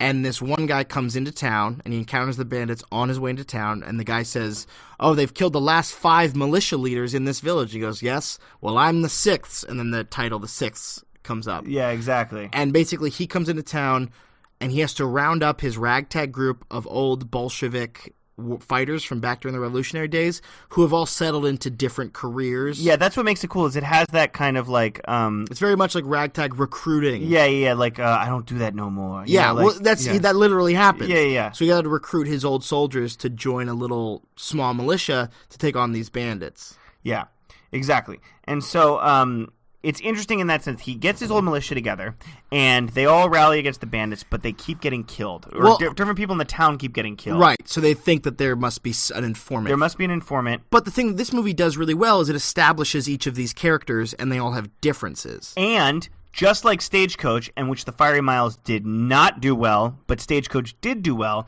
each of the characters represents a microcosm or just represents a greater type like a of part person. of society. Like an archetype of a person in reaction post-October Revolution. Right. So one of the characters we have is a guy who became like a kind of bougie barber. Yes. And he dresses fancy, and he's always talking about the total compress, which is like a bougie haircut. Yes. And then we also have... he also does a double entendre constantly where he's like, you're putting me in a tight situation, total compress. And then... in contradiction to him, we have the wide-eyed young... there's always a young blonde. Young Bolshevik blonde boy. A young blonde boy. Who's very gung-ho. In this one, it's critical, though, because he's too passionate. Yeah, no, he is like the hard-line Bolshevik where he's like, bourgeoisie scum! Right, and he point, argues with the barber character, who represents a little bit bougier. They're a good odd couple. The barber has become kind of bougie after the revolution. The young blonde guy is super proletariat, and he's all about like proletariat. Even when his wife is crying, his pregnant wife is crying that he might die because he's about to go into battle. He criticizes her for crying, saying she doesn't have enough class consciousness because it is the Soviet power will take care of you. Yeah, it is bourgeois of you to cry for me, and the Soviet will take care of you. And then in contrast to that, we have the guy who's just like a farmer with his dog. He's out fishing. He's very sad. He reminds me kind of Mirzo. He's like a hunter. Yeah, he just like he lives has the out hunter look on the woods, and he doesn't have any part of war society anymore. We also have like. There's a really interesting part where they try to get this circus strongman, who I guess was in their troupe, to join them, and he's like, I'm not interested. And then he's walking back, and he sees these two children crying over their dead mother, and they're like, oh, the bandit killed our mother, and he like turns around and goes back to join the soldiers. And the circus strongman is just kind of simple, and he's just like a tradesman, and he bends stuff, and then we have our main guy, Glodov, who's the sixth. He is just this proud. We had this in every movie. He's our cowboy. Right. He's our cowboy, and he's just rode into town, and he's meeting with his old friend, who's this like crippled doctor, some sort of academic. Yeah, figure. and this old academic figure who's a friend of his is crippled now and says, I can't fight with you, but I'm a really good strategist. Yeah. So if you stick with me, I'll help you strategize. And he's got his young female friend, lover, unclear. It's the classic. It's not his daughter. It's the classic situation old men get into, which is he's old and lame, and who knows what parts of his body work. Yeah. This young, beautiful woman needs to be financially supported because she fell in hard times. Mm-hmm. He says, just come live with me. I'm not going to try anything. Just kind of like humor me, you know? Yeah. And I'll read you Roman law later. Yeah, he reads him the Roman law and all the Greeks and stuff. And so it's kind of a working thing for both of them. And of course, she's the love interest for our main dude. Yeah, and the main guy has a thing. Glodov has a thing for her. She's pretty. She doesn't really talk. She just kind of listens. Yeah, not a lot of good. I just want to take a side note to get one for a sec. Harry's gonna get. Harry always. No, please. Literally, as I'm. Why don't you wake us up? Well, Harry like face palms. No. I just want to say, alarm clock's going off. There were some really, really important female figures in the October Revolution. Really, Maria Spiridonova, Krupskaya, who's Lenin's wife, who wrote all that we know about him. Not to mention the fact that even though we've maligned a lot of Muslim populations throughout these, not we have, but the Soviet Union. No, you particularly maligned the Basmachi and a lot of other Muslim populations throughout these movies and their depictions. There was an all-Muslim women's conference at the height of the October Revolution, at the height of the revolution, who created new rules for how Muslims would interact in a new free Soviet. Mm-hmm. So women were a huge part of the revolution, and Muslim women were a huge part of the revolution, and Muslims were a huge part of the revolution. And these movies have no important female characters until we get to Dauriya, where the movie's named after Dauriya, and even she, who is the probably most prominent woman in any Ostern, is kind of a side character. Yeah, she's not really does do much. Definitely dude-centric movies, these Osterns. But that's all to say. We've got our odd bunch. So once again, just to review, these are the microcosms of where you can go after the October Revolution. Well, just to say that each of these people represent a choice. You can withdraw from society, like the hunter guy. You can go hardcore proletariat Bolshevik, like the young blonde guy. You can go bougie, like the barber total compressed guy, or you can go proud cowboy, like our hero. And who was our fifth character? There's two other guys. There's the strong man, and then there's there's another one. Oh, there's pretty boy. Oh, yeah. Pretty boy. What does he do? He's just pretty. There's another young noble soldier who's just kind of a sidekick to our main hero. Yeah. We called him Pretty Boy the whole movie. Yeah, he's blonde, kind of swarthy, and he's got like a mom he takes care of. He's a doctor. He's the doctor. Oh, that's right. Okay. Yeah. So this movie immediately establishes good characters, and then we have a really cool action scene where they're like storming this house, and there's like fun actiony gags where like he shoots a guy up through the roof. Yep. And like he does the trick where he puts his gun in the boot and pretends that he's stepping down, but he shoots him. Yeah. And like some cleverness. Really good, well done action scene. And better executed. It's the same thing. I guess this is like how Russians fight, or at least how Bolsheviks fight, because we've seen in Elusive Avengers and in White Sun of the Desert and in, what was the other one? Oh, At Home Among Strangers, all this trickiness. Yeah, like they're very sneaky, they're very spooky. It's all this, and Elusive Avengers, it's all about, like, I'm going to deceive you and beat you. And I think it's because they were a young, scrappy guerrilla. It's also because they had just no money. Exactly. You had to be clever, because we have like 4 guns and 6 guys. And it's like, well, we just got to be cleverer then. We just got to be smarter. That makes it an interesting action movie. I'm not action scene. Speaking in hyperbole when I say that chess is an important part of the Russian mindset, and therefore I think chess informs a lot of the ways they fight wars. So by about like 20-30 minutes into this, we're starting to realize that this is a really fun, good movie. Yeah. And then the main plot unfolds where it's about they have to protect an important train shipment, which is another train movie. Trains. Should I talk about the trains now? Bring your train quote real I just want to say this. This is also from China Miéville's new book, because we've had trains come up in every movie, especially in At Home Among Strangers and in the Firey Miles, and now in the 6th, and again in Dauriya. So this is China Miéville speaking about the significance of trains in the revolution of the Bolsheviks. The revolution, this is China, the revolution of 1917 is a revolution of trains. History proceeding in screams of cold metal. The Tsar's wheeled palace shunted into slidings forever. Lenin's sealed stateless carriage. Gushkov and Shulgin's meandering abdication express, forgive my mispronunciations. The trains crisscrossing Russia heavy with desperate deserters, the engine stoked by Konstantin Ivanov, Lenin in his wig, eagerly shoveling coal.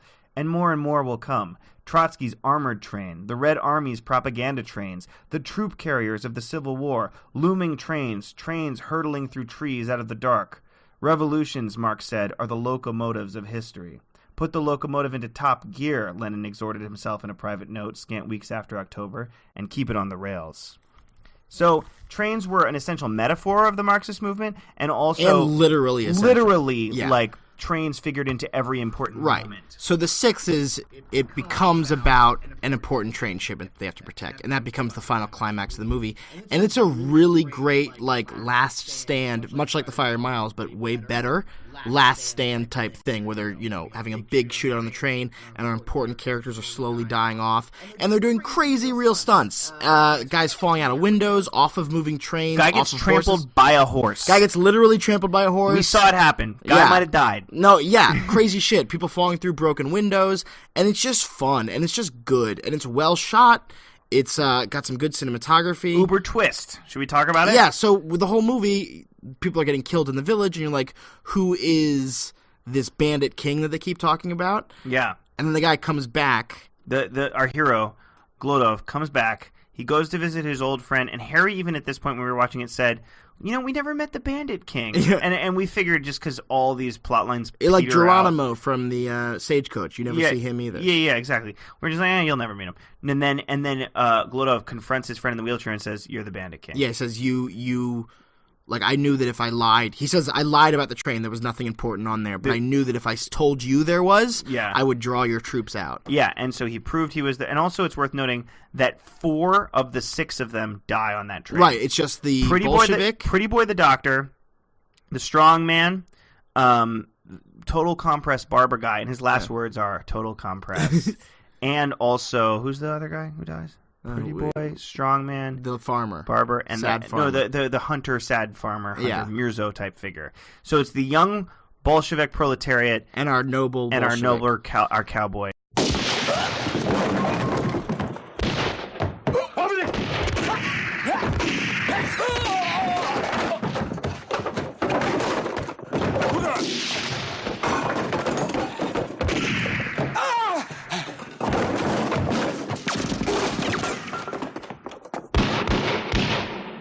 Guy tries to shoot him, he shoots him, and then the woman who's been the love interest, you think he's going to be like, you're safe now, you can come with me, but she shoots him. Yeah.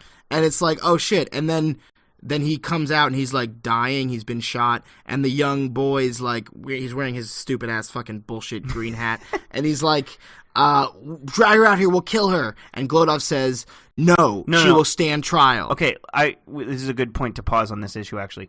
Earlier in the movie, they captured a bandit. Right. Glodov said, or the young Bolshevik said, well, first off, the young Bolshevik was calling everyone bourgeoisie, and our cowboy said something that we were thinking, which is, you're too quick to judge people. Mm-hmm. Like, just because someone puts on some nice clothes, you don't have to, like, shout bourgeoisie at them. Right. You know, like, and even our lead Marxist says, like, that's not cool. Like, there's no way to behave, you know, even for a Bolshevik. And then the Bolshevik says, we've caught the bandit member, why don't we just kill him right now? And Glodov says, because we are a state. No, he says he will stand trial. And the kid says, they wouldn't have us stand trial. And he goes, that's because they live in a gang, we live in a state. Exactly. He says, they would just kill us. And he says, yeah, but they're in a gang, we're in a state. Mm-hmm. And then at the end, the woman shoots Glodov. Glodov is carted away. And the young man comes out, and the whole crowd is like, let's kill the bitch. And the young Bolshevik says, no, because we're in a state. We're not in a gang. She will stand trial. She will stand trial. I want to note one last quote from China Miéville's October book, which is that in the Russian Revolution, during moments similar to this, there were exactly the same kind of reactions from actual Bolsheviks. So this is when the Winter Palace and other palaces within Petrograd are being routed at the beginning of the October Revolution, or actually at the end. Looters ferreted through the warren of rooms. They ignored the artwork and took clothes and knickknacks. They trampled papers across the floors. As they left, revolutionary soldiers checked them and confiscated their souvenirs. This is the People's Palace, one Bolshevik lieutenant chided. This is our palace. Do not steal from the people. The pilferers surrendered their booty. Antonov led the ex-ministers outside, where a rough, fired-up and angry crowd met them. He stood protectively in front of his prisoners. Don't hit them, he and other experienced proud Bolsheviks insisted. It is uncultured. Yeah. And so it's that same attitude that, like, Bolsheviks always tried to appear like the classy ones. Right, and that's more maybe in talk than in actual action. Well, to be honest, the October Revolution was fairly bloodless. It was an insurrection, but, like, it wasn't, like, as violent as some... And over time, of course, there's tons of blood. But, like, at the moment, it was fairly political. They did slaughter the Romanovs at gunpoint in a basement. That happened after the Revolution. Yeah? Like, the next year. It did. Really? Yeah, that's something else. That happened in 1918. Oh, okay. Yeah, they were prisoners throughout the whole revolution. But correct me if I'm wrong, but I'm pretty sure I'm right. But anyway, so that's that same noble Marxist ideal coming up again. And then it ends with the Bolshevik kid has a baby and names it after the bougie barber he'd always made fun of. Yeah, and Glodov survives and then he hands off his command to the young boy. Yeah, you're going to lead the future. And just fun, good, well-made action movie. Yeah, it works perfectly. Yeah, it's a good Ostern. It's a good Western type adventure film. It has every element there. Good characters, I feel like dialogue. By the end, we had good redemption of the young Bolshevik boy, because I had thought he was kind of a Dos Weisseband young Stalin youth. Yeah, and he could have been for, a metaphor for how the next generation of Bolsheviks were the Stalinists. Exactly, because he was very hardline. He criticized his pregnant wife for crying and said it was bourgeoisie. He demanded instant firing squads for anyone they captured. Mm-hmm. And by the end, he'd kind of changed his views on those things. Yeah. Those were depicted as not ideal Soviet attitude. And one of the last things Lenin wrote as he was dying was fire Stalin, fire Stalin. Yeah. And no one did. The last movie we have to discuss, and in my opinion, easily the best, although maybe not the best Ostern, because it's not the most typically Ostern. No, not the best Ostern, definitely the best movie. Definitely the best movie in this bunch, is Dauriya. Мне кукушка накуковала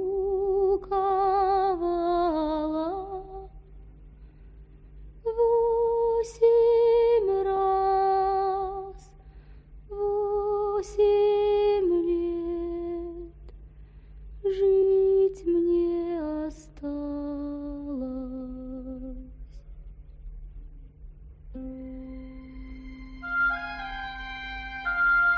Yeah, not la, to be confused. La, la, la, la. This is my stop. Whoa. Yeah, not to be confused with the Mike Judge cartoon from the 90s. Time to get up. Whoa. This is Dauriya, Dauriya. Yes. Also known as Doroshka. Doroshka. They have like 15 names, everyone in Russia. And nothing translates directly. It's great.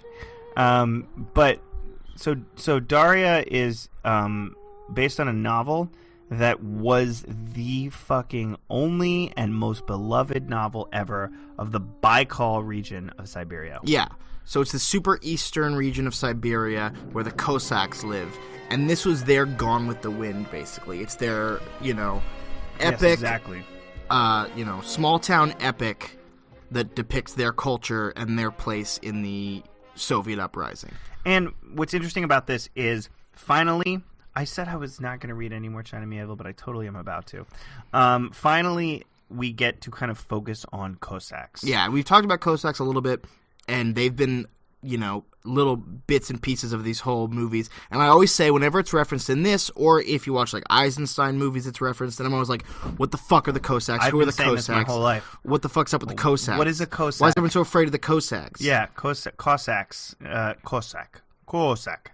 Anyway, something like that. Here's what China Mieville has to say about the Cossacks, because I really didn't know. And then now I know more about the Cossacks than I ever knew. What of the implacable Cossacks, Slavic speakers from particularly the Don region of Ukraine and Russia itself?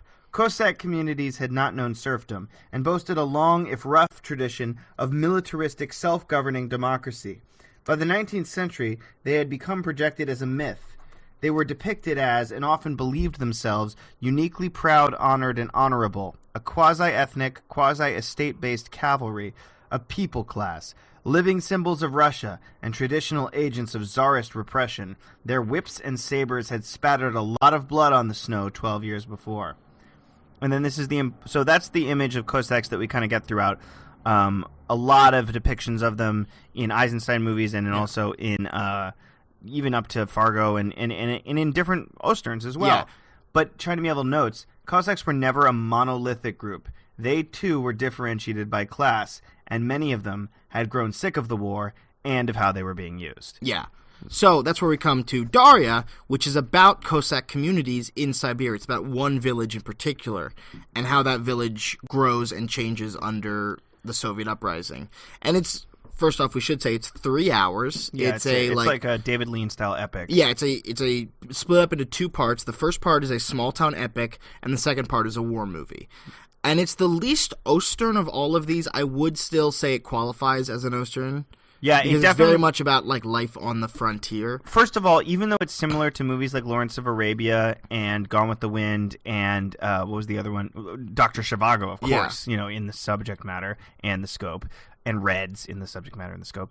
It is much more small scale. Mm-hmm. It is only in about 5 or 6 settings. The first hour and a half takes place entirely in this tiny village. In this one town. And then the second half takes place much of it in that one town. And the surrounding towns and cities. The city of Chita. It's no Spartacus. They didn't go for like a giant battle scene. It's all in the Baikal Trans-Siberian region. They keep it small scale, which makes it kind of more intimate, and it's what we've seen in a lot of Osterns. Instead of big-scale battles like a war movie, you see these small, clever guerrilla warfare, insurrectionary-type battles. Yeah. Where they sneak into a house and they're clever about how they get in. They do have one part where it's like hundreds of marching Reds. Yes, at the very end. Right. But let's at least set up generally what the plot is. It's kind of meandering. It doesn't have one straightforward plot. It's basically about life in this small town, small Cossack town, where it's very important to be part of the local militia. Yeah. And the town leader is the leader of the militia. And they go out hunting. The Ataman. And they do practice drills.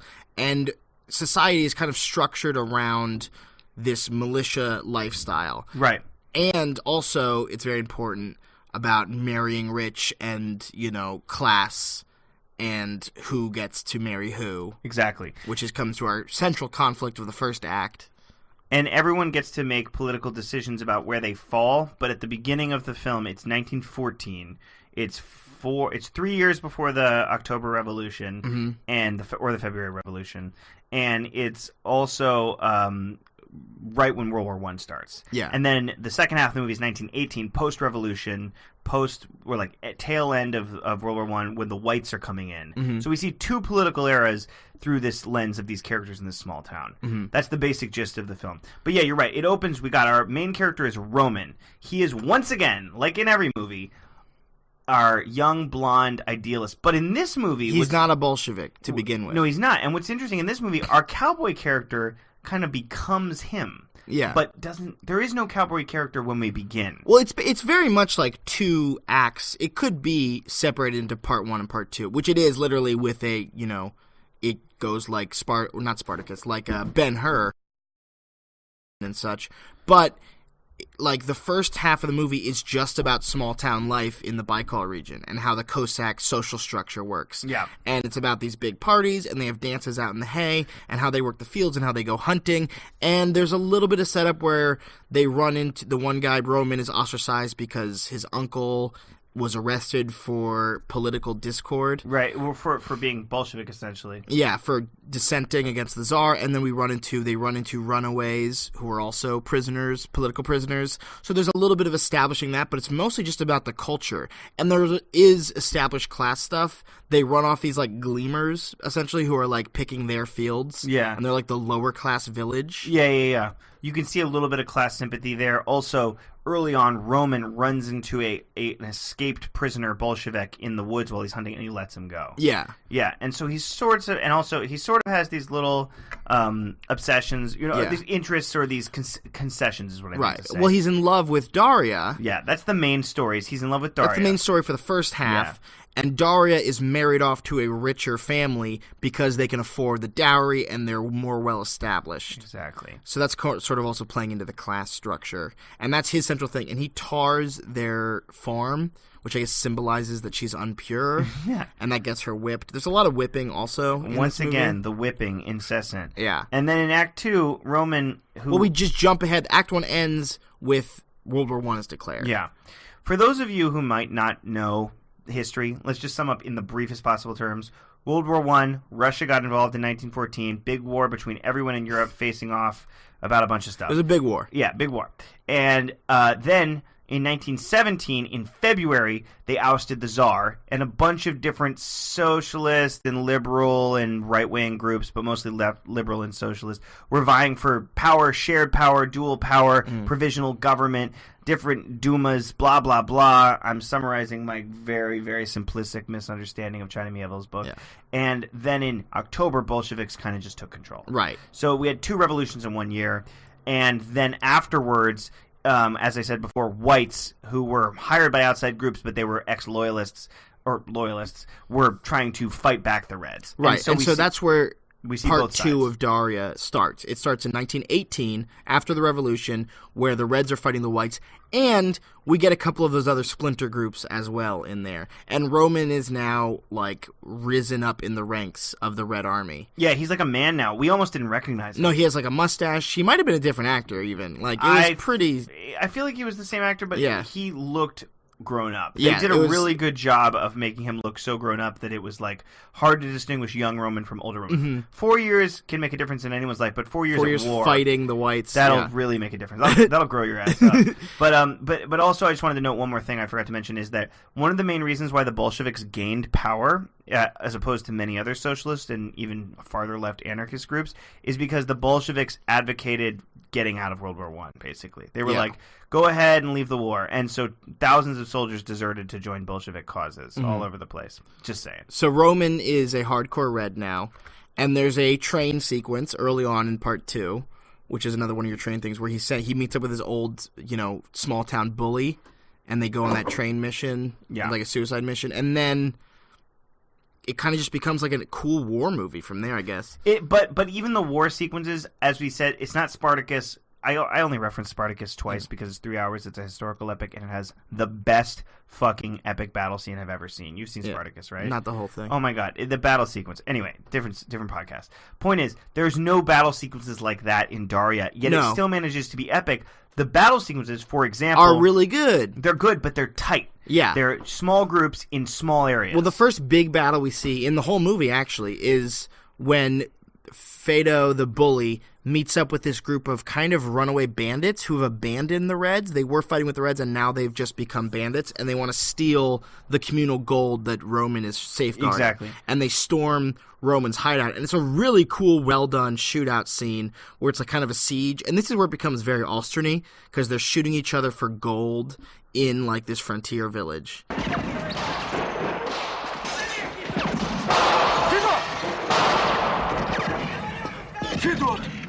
Ромаха!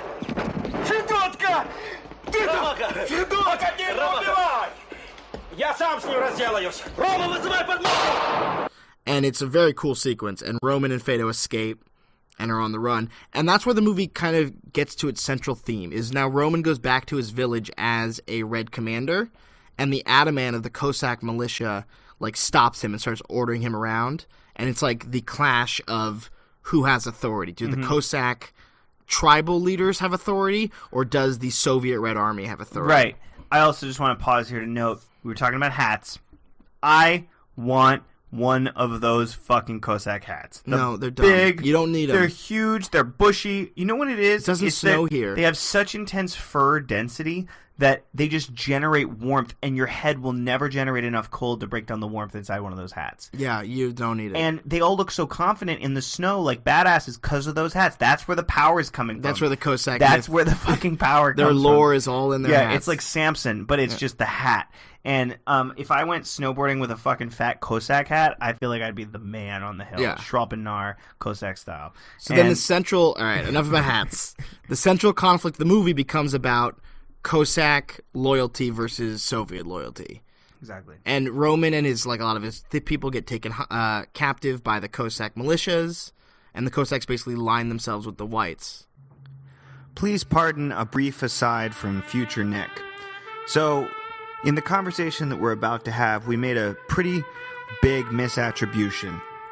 You will hear throughout the entire discussion that we referred to the main character Roman's love interest as Dauriya. We thought she was the titular character because we were used to the word Dauriya being a woman's name, like in the TV show or the song by Cake. However, it turns out that the love interest of Roman, the main female character of the film, her name is actually Dashutka. I think a couple times in this conversation we refer to her as Dorushka. The way that Russian naming works, I guess we all always just assumed that Dauriya could be a nickname for Dorushka, or actually what it is, which is Dashutka. Well, overlooked kind of the obvious use of the word Dauriya, which is that it's actually the name of the province in which the film takes place. It's the name of this Trans-Baikal region of Russia, of Siberia. We spend a lot of the conversation talking about the region and how the film is a herald of the region, and then we spend a lot of time kind of confused as to why the movie would be named after this sort of supporting actress. And we made a lot of connections. I even at one point kind of called it the Russian Great Gatsby. And you know what? I think that was kind of a happy accident, because I feel like you can still look at this film as though Roman puts all of his ideas of the Russian or the Siberian dream into this woman who he's always sort of on the fringes of really falling in love with. Anyway, just to be clear, we refer to the woman as Dauriya, we refer to the film as named after her, and that's not entirely correct. Her name is Dashutka, and Dauriya is the name of the province in which the film takes place, but I still think it was a happy accident in some sort of subconscious analysis. Thank you for listening. We now return to the contemporaneous conversation. Yeah. Well, they kind of just are appeasement. They don't really pick a side. They kind of just do their village thing. And when the whites come in, like, yo, where are the Bolsheviks? They're like, oh, well, here's the Bolsheviks that left. And some people are giving up people. And eventually, the father of Alexei, who is Dauriya's wife. By the way, Dauriya, the namesake of this film, is a she's side only character. in it for a moment. She's she his represents love interest. I was saying throughout the movie that she, kind of like in Great Gatsby, Daisy represents this American dream, this thing that this poor boy has tried to become rich just so he can attain. Mm-hmm. I think Dauriya, in chiasmatic reverse, represents this Russian dream of simplicity, traditionalism, and repetition. Well, the idea is that the small town life that they have is like perfect. It's beautiful, and it's the opposite of the American dream. They want simplicity, peace, and you even see multiple... keep showing the kids steaming the boot. Yeah, multiple times in the town you keep seeing, with nice music and a nice tone, as though this is what pleasant, like heaven looks like. We see just the same thing in repeat. Text. The kid steams the boot. He asks for a cigarette. He gathers driftwood. The guy says you can't have a cigarette. Yeah, they fucking plow the fields. It almost seems like the Baikal region dream, as depicted in this movie, of the Siberians in that region, is to live a life of normalcy and simplicity and repetitive comfort. Yeah. Because every day you're harangued with new horrors and new conflict and new upheaval, and you can never just cleave to the same thing. You know? And so Dauriya, she's the romance interest of our cowboy, Roman. He sees her as the symbol of like stability and where he could possibly stay. She, of course, marries Alexei. Alexei dies, and then Alexei's dad gives up Dauriya at the end to one of the punitive guards. And in response, Roman's father tries to protect Dauriya and is shot dead. Yeah, and that's where the movie kind of climaxes, is with the whites have come into the village and they've gone full.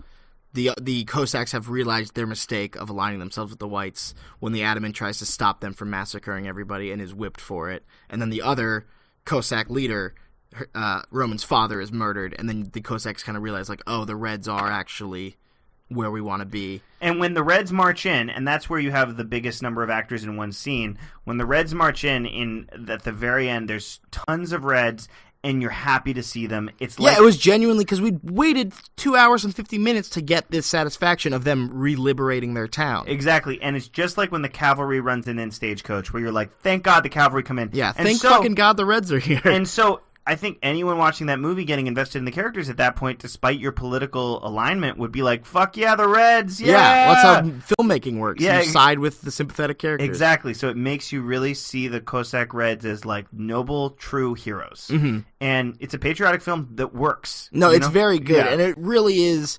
Like, I understand why it's not known, is because it's a Soviet movie and they didn't export their culture to anybody else. But, like, I feel like if people saw it in America, they'd really like it. It's the same really good production value, really good cinematography. They spent a lot of money on it, clearly. It looks as good, maybe not as good as a David Lean movie, but it looks like, a genuine epic. No, it looks as good as a David Lean movie. It just doesn't have the scope. Doesn't have as much money either. It doesn't have as much money. Yeah. And it doesn't, and it's just not as big, like in cast, in setting. But there's some really good style. They also do the thing where they switch to black and white and they switch to colors. And it's not actually as well done as it is in Tarkovsky, or even as well done as it is in At Home Among Strangers. It's a little clunky. There are cool parts, though, where they change colors going through doorways. No, I figured this out early on. They change colors basically between normal color, black and white, and like bright red sepia. And bright blue, too. And bright blue, right. And it's always when they're going through a threshold, when they go out a doorway, in a doorway, out of a train, into a train. And there's this really great scene where Roman shoots a guy through a window, and this whole scene is blue, and then he goes out the window, and the camera follows him out, and when it goes out the window, it turns red, and then there's a gunfight out the window. Yes. Really good long takes, too. There's a long take following Roman around the village, and then it turns into a crane shot. Gosh, Andrei Tarkovsky really, really contributed. He elevated everything that culture. I mean, everyone's trying to be Tarkovsky. Yeah. Just doing those shots, doing those color changes. But it looks better. Yeah. It looks good. It looks really so much better than the Firey Miles. You know what? And to be fair, we watched this on DVD. We watched the Firey Miles on YouTube. This was the only movie we watched on like fine quality DVD. No, we bought At Home Among Strangers on Amazon. And White Sun in the Desert. But, sure. But so I don't want to mislead you that there's actually a happy ending, though, because Roman comes home to find it. The Reds retake the town. They chase out the whites, but Roman finds his father dead. He says, "Who did it?" He says hi to Dauriya briefly. She doesn't really look at him. He says hi to his mom and says, "Mom, I'll be right back." They say the punitive guard, and they just left. And he runs out to get vengeance, and the credits roll. Yeah, so it's a cliffhanger ending. I think after a 3-hour movie. I don't think it's really a cliffhanger. I think it's just this is endless. And and you feel it. It's like this will never end. Yeah, like, Roman will never get to chill in his cool village. That's the Russian dream. Once again, the opposite of the American dream. The opposite of climbing all the way up, like that dumb song. Don't even play it. But I don't know that song. The Russian dream is to go all the way to simplicity. And when I say the Russian dream, I mean the Baikal dream as depicted in this movie is to just, if you could just live with Dauriya in your town and chill, it would all be good. But he can't. He has to keep chasing after punitive guards. You don't get to be neutral in Russia. And you don't get to be neutral. That's a huge part of this movie is the Cossacks trying to be neutral and being dragged from one side to the other. You can't, they just want to hang out in the taiga. It's an important, the taiga. They keep referencing the taiga, which, by the way, is the forest that covers the entire we Arctic had no idea what circle. the taiga was. It's fucking beautiful, though. I mean, we all have a taiga up in Canada, and then it goes over to Russia, and etc. But anyway, the point is that it kind of makes the important point, which is true. You can't be politically neutral as much as you want. Especially not during a civil war. Especially not during a civil war. You really can't. You can try, but the war will find you, and if you don't choose a side, it'll just use you up, right? And so the whole idea of that old phrase, stand for something or fall for anything, it's like that's kind of what sums it up. But at the same time, when you resign yourself to a cause, you are now just that cause. You don't get to be a person anymore. No, you don't get to hang out with Dauriya on the village and steam your boots. You are just the cause, and you get wrapped up in it, and it's all you'll ever be. And that ending has a lot of similarity to the Odyssey, because Odysseus comes home. And he has to immediately go back out. He kills all the suitors. He says hi to Penelope, and then says, I got a piece for one quick sec. I'll be right back. But we know he's not coming back. Just like we know Roman's not coming back to his village, you know? Well, I don't know. I actually think Dauriya was a little bit of a happier ending than that. His dad's dead, but they did liberate the village finally. Yeah. And you can imagine that he could go back and take a steam bath and, hang out with Dauriya. And the last shot is not Roman taking a steam bath with Dauriya for a reason. I know. I don't think we get to see him like that. I don't think we get to see that pleasure. Yeah. They by the way, they have this tiny, modest village still manages to have a schwitz. Yeah, no, that's clearly, from what we've seen in all these movies, a huge part of Russian culture. Yeah. There's steam baths in, like, a good chunk of these movies. Exactly. Also, in the entire town, they have homebrewed vodka. Yeah, like, which really that's not high and scale. Did we mention that this is the movie where they repeatedly depict Cossack parties where everyone gets so drunk that there is a section of the party There's of the just pass-out pile. men sleeping in a pile. Yeah, and then they keep the wives will come drag somebody from the table and take them over to the sleeping pile. I feel sorry for all the wives standing outside just being like, will you come home already? The Irish can relate. And what was the other thing I wanted to say about that aspect of the parties and the hanging out and all that? Oh, the actor who played Roman said kind of his own take on Cossacks as well, which is that they're often seen as people who are quick to brawl, mythic, short-tempered, fighting people, and we see that cut both ways in this movie, in them being loyalists and them being Reds. Новый художественный фильм «Dauriya». Режиссер Виктор Трегубович.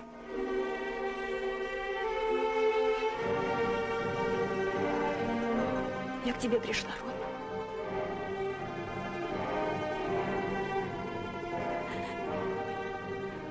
Я пришла к тебе. Well, yeah, I think Dauriya was easily the best of these movies. Yeah, it deserves more respect as an epic. It's a really great, just historical epic film about a region and a culture that you don't see in film hardly ever, if ever, and that I don't know anything about. All right, so that is the genre of the Osterns. Yeah, and we'll come back to Soviet films. We'll talk more about maybe the Red Westerns later. I want to put some final thoughts on this, though. What did you feel about it all? I think Osterns are interesting in that they are clearly... I kind of made my mission statement at the beginning. They're clearly trying to establish a national identity and a sense of history and national pride, but they can't do it without referencing more Western tropes and using Western cinema as a bouncing board to start doing that. But also, I do think they're genuinely, a lot of them stand out as good movies and movies of merit, but I don't know, the majority of them that we watched were pretty forgettable. Dauriya, At Home Among Strangers, and The Sixth, and What's in the Desert, I suppose, stand out as good movies that have their own merits. Yes. If you were to start in this kind of difficult-to-access genre, I would recommend for accessibility The Sixth, or I would recommend White Sun of the Desert. And they are interesting in that, they are views into cultures that you don't see in cinema much. Exactly. So just purely anthropologically, they're very interesting.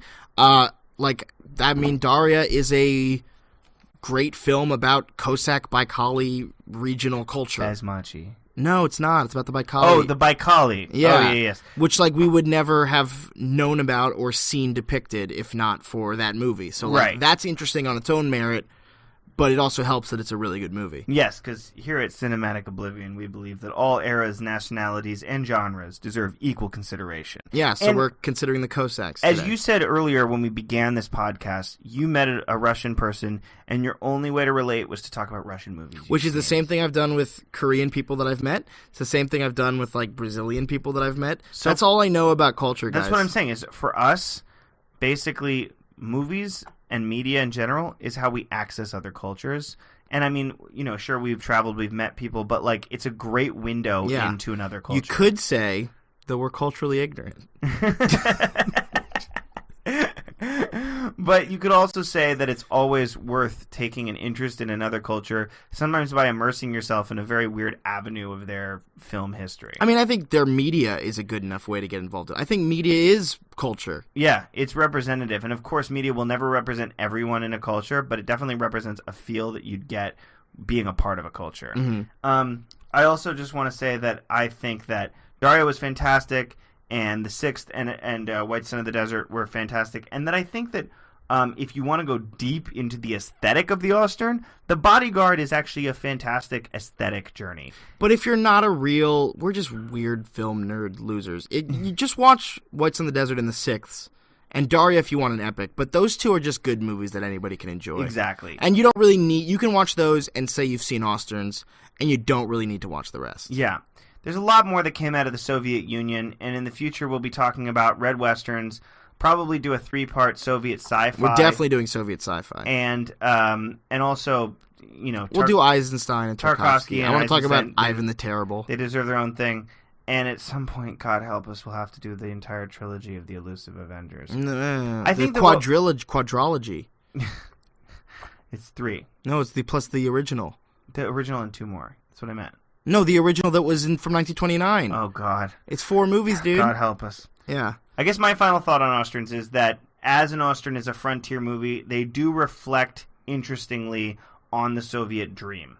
And in that way, they've even given me some Soviet heroes to root for. I really like Mirzo, I really like Shilov, I like Glodov, and I like Roman okay. Like, those are guys I can get behind. Yeah. Those are guys I can understand. The heroes from Firey Miles and Elusive Avengers, not so much. They're not that great. But these are all guys who kind of make me want to explore the ideas of communism and Marxism a little bit more. Oh, God. And I think that if we can all join together, comrades, and seize the nation for the working people, we own the means of production. Do not let the landowners own you. Your bodies are not machines. You are not machines. You are men. Yeah. Cut in Charlie Chaplin right here. Okay. So, we're done watching Soviet films for the day because Nick can't handle them anymore. Rise, comrades. Rise from your many ranks. All the propaganda has taken up effect. Throw your sabos in the gears. Break the machines. Break the system. Anyway, that's it from us here at the Church of Cinematic Oblivion. We will be talking to you next time to go Oblivion on some more movies. Yes. And wishing you farewell. Farewell, comrades.